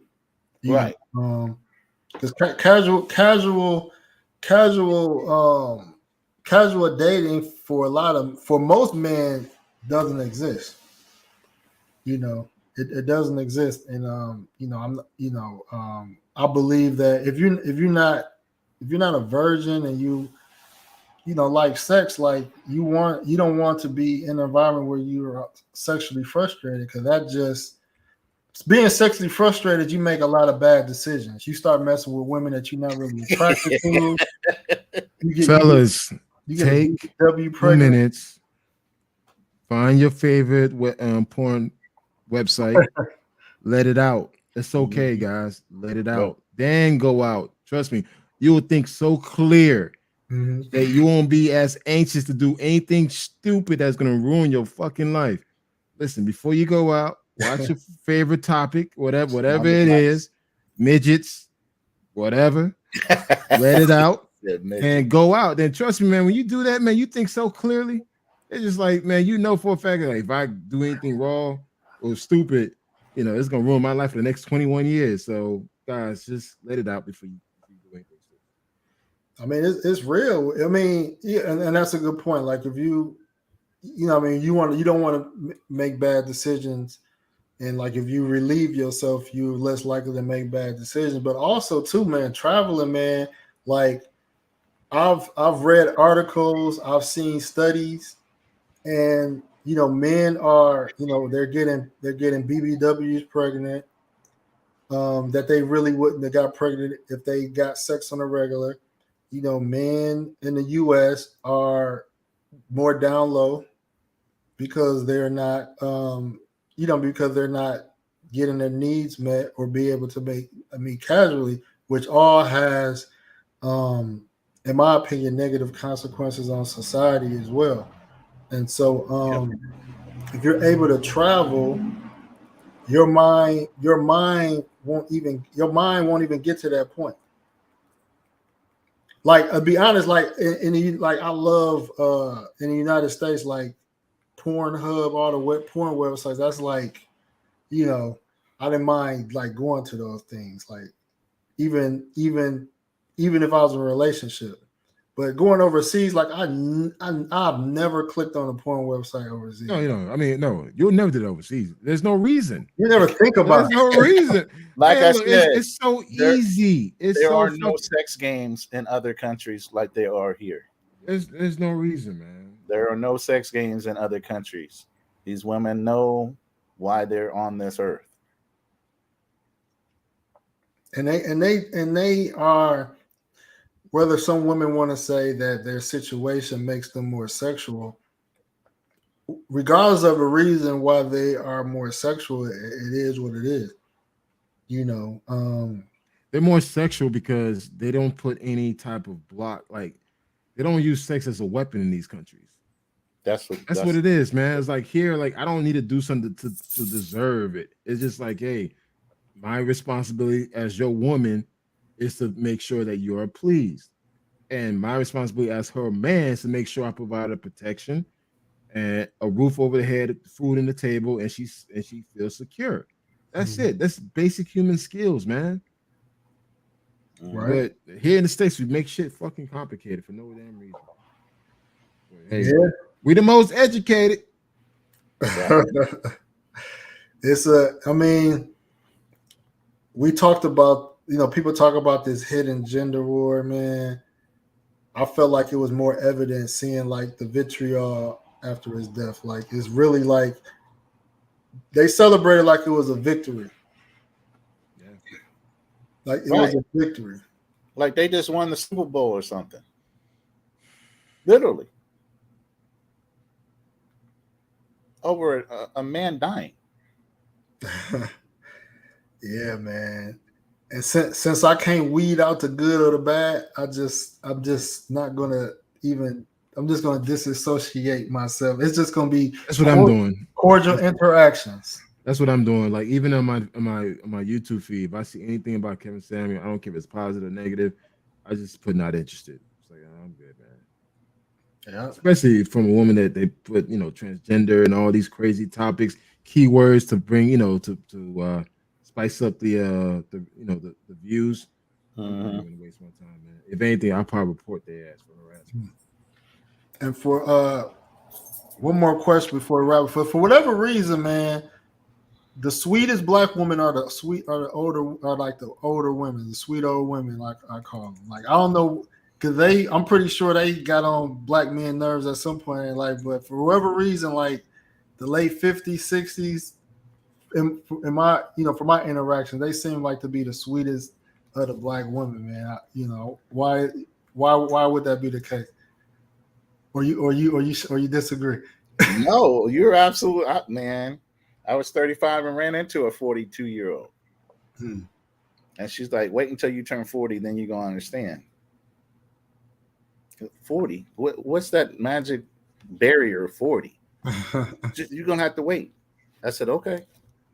But no, she was a very nice lady. Very nice. Well put together, professional, oh my God. But the thing is, once you hit 40, man, there is no sex games no more. It is what it is. You hit it when you want to hit it. They want a man to take control, but other than that, it ain't a game. If you feeling each other, it's expected. Or she's gonna get upset. Larry the Creator said they all get sweet when they hit the wall. Right. He's right about that. They already hit the wall. So what do they have to hold back for? And it was funny is you got kids these older women. Kids are grown. They ain't got no responsibilities. They free as a bird now. It was funny is I hear these older women talking about, because when men say they could get younger women be like, yeah, I can get younger men too. But it's like the reasons is different. It's just because if a younger man was with an older woman because he thinking it's an easy smash, a home run. But yeah, that's what it is, man. I mean, I don't know, man. No, as they get older, they do get a little more relaxed. It just depends on the woman, really. It's a case-by-case basis because you can run into some uptight 45-plus women, believe me, because they still trying to hold everything and lock everything down and play those same old games. But you can't get them pregnant. You can't get them pregnant, though. I'm a godly woman, so we can just date, and it'll be about 2 or 3 months. So you want me to spend money for 2 or 3 months and not get anything? Besides maybe a kiss on the cheek. We're going first base here. You got kids and grandchildren. You done gave that out already. It ain't a secret. What is the problem? Yeah, man. It's I don't know. But the biggest thing now is every woman out there has a batting list, especially in America. She's talking to 3 to 4 dudes. No one is lonely. You're right. Right. You're right. So the sex part to them ain't even a thing. It's just they're playing a game. You know, you got somebody hitting it on the side, so you can make me wait while the other dude is doing whatever he needs to do to satisfy you, and I'm the one paying out all the money. That's Game. up, man. Game. Somebody put a question in some group. I don't know which on one of my faces, but they said, "What's the difference between a simp and a trick?" You know, and I'm like, a simp. Well, a trick is a trick. A trick gets something in return for the most part because he's paying for it. He knows what he's getting. Right. A simp hopes he gets something in return. He's playing the long game. If you're playing the long game, you're waiting for her to get depressed over the man she's dating with and just want to do some revenge sex, and you right there, right then. Yeah, man. So long game. If I had to choose, I'd rather be a trick than a simp. I'll be a trick all day, every day. For real, man. But that's why I said they were bringing up Kevin Samuels sleeping with somebody the night before he died, or the night that he died. I'm like, Kevin Samuels has never denied the fact that he would pay for ass. Right. Matter of fact, it would be simpler that way because ain't nobody getting confused on what the situation's going to be. We're going to go out. We're going to have a nice time. I'm going to get some ass. You're going to go fuck home. Right. He talked about pay for play all the times. Right. Escorts, you know. He even said an escort helped him socially within a job. Right, because when you have corporate parties, you got to have a stunner on your arm. You can't have no scallywag on your arm thinking you're impressing the boss. Fellas, you're always going to pay either directly or indirectly. Hello. You're exactly right. Hey, don't ever think pussy's free because you are paying for it. Right. I'd rather be direct than hope, you know. Right. That's why I said I don't mind taking sand to the beach. I know what I'm getting.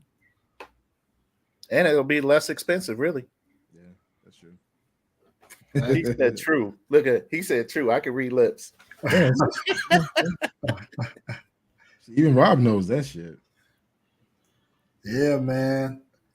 So closing out, man. You know, the topic was, about, I mean, like I really wanted to talk about women or Black women particularly.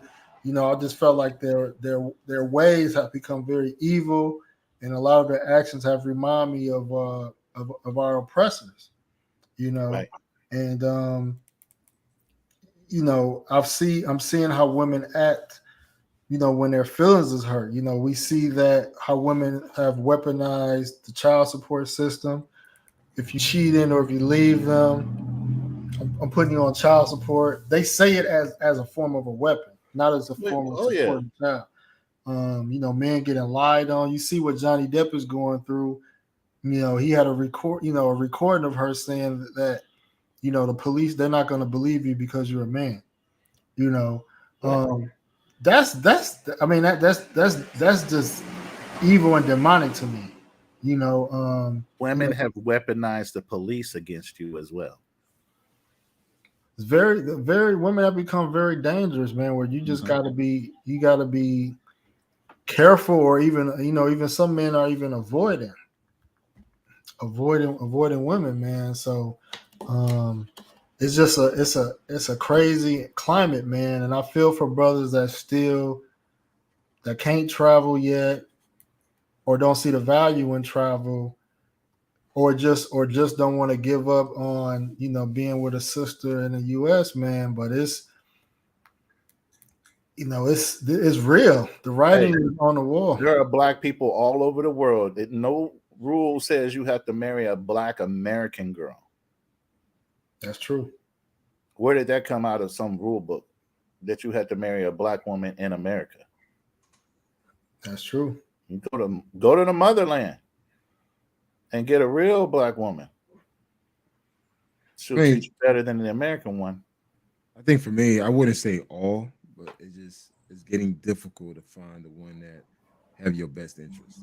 I think a lot of them don't, and I'll go far as to say that it's not just Black women, just women in general.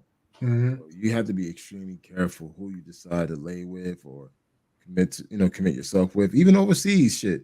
Mm-hmm. There's some women overseas that they love to be in American women position. Yeah. But just be mindful, man. Don't leave with your dick. Look after you. Take care. Take care of yourself. Like everything what Kevin Samuels been teaching us about, making sure you put yourself first. You put yourself first. Get your Right. money up. Get your game up. Travel. Focus on you, man. Don't worry about. Don't let a woman be your number one priority. Because once you do that, you fail. Facts, man. Amen. Well, my passport, bro, family, man. I hope y'all, took some wisdom, man, from these guys, man, and discussion, man. Any closing thoughts, man, before I end the stream from any of y'all? I mean, really, the conversation was, Kevin Samuels and how vicious women can be. But now that they're showing their true colors, now we need to be diligent on maintaining, like I said, the lead that Kevin Samuels had put out there for us, as far as being men of value. Yeah. I ain't saying you got to be high value, but you got to be men of value. Men of ethics, men that have a code, men that understand what our community has to offer as far as just being a man of worth. Know your worth. Facts. That's the best closing right there. I ain't got nothing to say. What? Oh, come on, bro. You got something. No. I think what you said sums it up. Man of value, man of worth, man of ethics, man of integrity. Man, just be a man. Be a fucking man. That's it. And go out there and don't limit yourself. Don't feel like you're entitled to one particular group of women.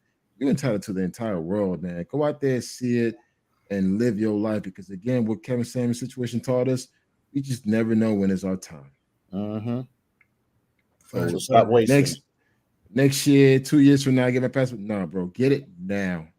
Go to the post office, go online, get it now, go somewhere, see what's out there, man. Explore your options. It's just, man, it's scary, man. It's just live your life, live your best life. Exactly, yeah. Live your best life, man. Life is too short, man. And I felt the same way I felt when Kobe died. It was unexpected. I couldn't believe when the news came out. And unfortunately, with Kobe's situation, you heard people saying negative things too. Yeah. Couldn't even wait for that man to be buried.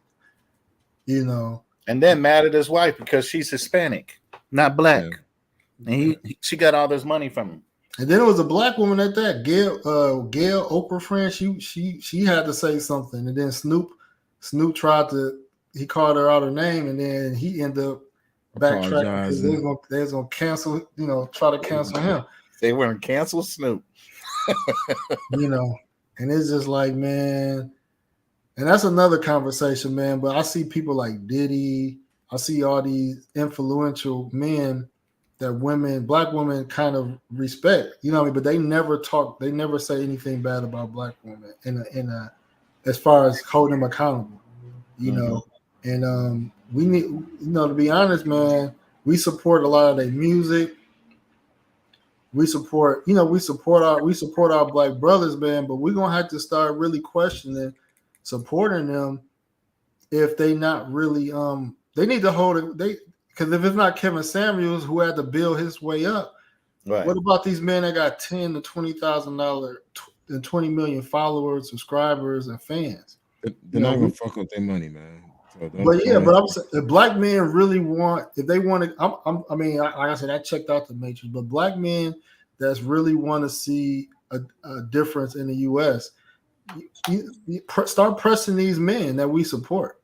That's in those that have the audiences, because I'm starting to look at them, man, different. I'm starting to look at men that's silent on issues differently, and that's something I might start bringing up on my podcast. I might have to call out some of these rappers. Right. Like I said, what we were discussing earlier with the political group for black and indigenous people that Ice Cube had brought up. Right. And it just went dead. After the election, it just went dead. No follow through. Yeah. which is a great idea, but don't wait every time there's an election to start bringing it up again. You got to work when the election is over to get it ready for the next election.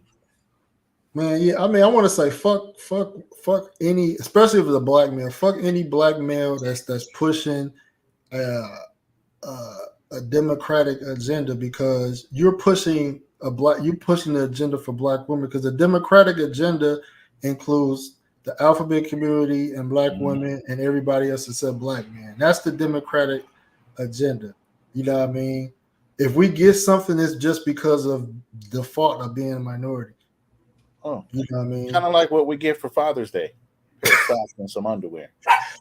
Man, the afterthought. But damn, if you skip a Mother's Day and don't break out the whole waterworks, oh hell no. Man, some men don't even get socks and underwear, man. It's just like, Just get a card. You want something? Right. Man. Remember that. Have that same energy next Mother's Day. That's why they have Mother's Day first before Father's Day. You get what I'm saying? If they have Father's Day first, they would have to act right, because they wouldn't get jacked on Mother's Day. Ironically, I think it's tomorrow. Minister Jap, he's doing a stream called our Black Single Mothers, the New White Supremacists. You know what I mean? Which is something I've kind of seeing right now. So but yeah, man, I appreciate everybody tuning in. I'm gonna check out, man. You. Like I said, keep going, man. Yeah. I'm gonna be live streaming like every other day, man, on this channel, on the No Excuse channel. I do my Afro Sunday, so I'll be tuning in tomorrow, about 2 p.m. tomorrow on the No Excuse channel. Gonna talk about what's going on in some of the African countries brothers are traveling to. So yeah, man, y'all have a good night, man. Definitely pop up as many times as anytime I'm up, man. So appreciate y'all, man. No problem. You guys take care. All right, everyone, have a good night. All right, peace out.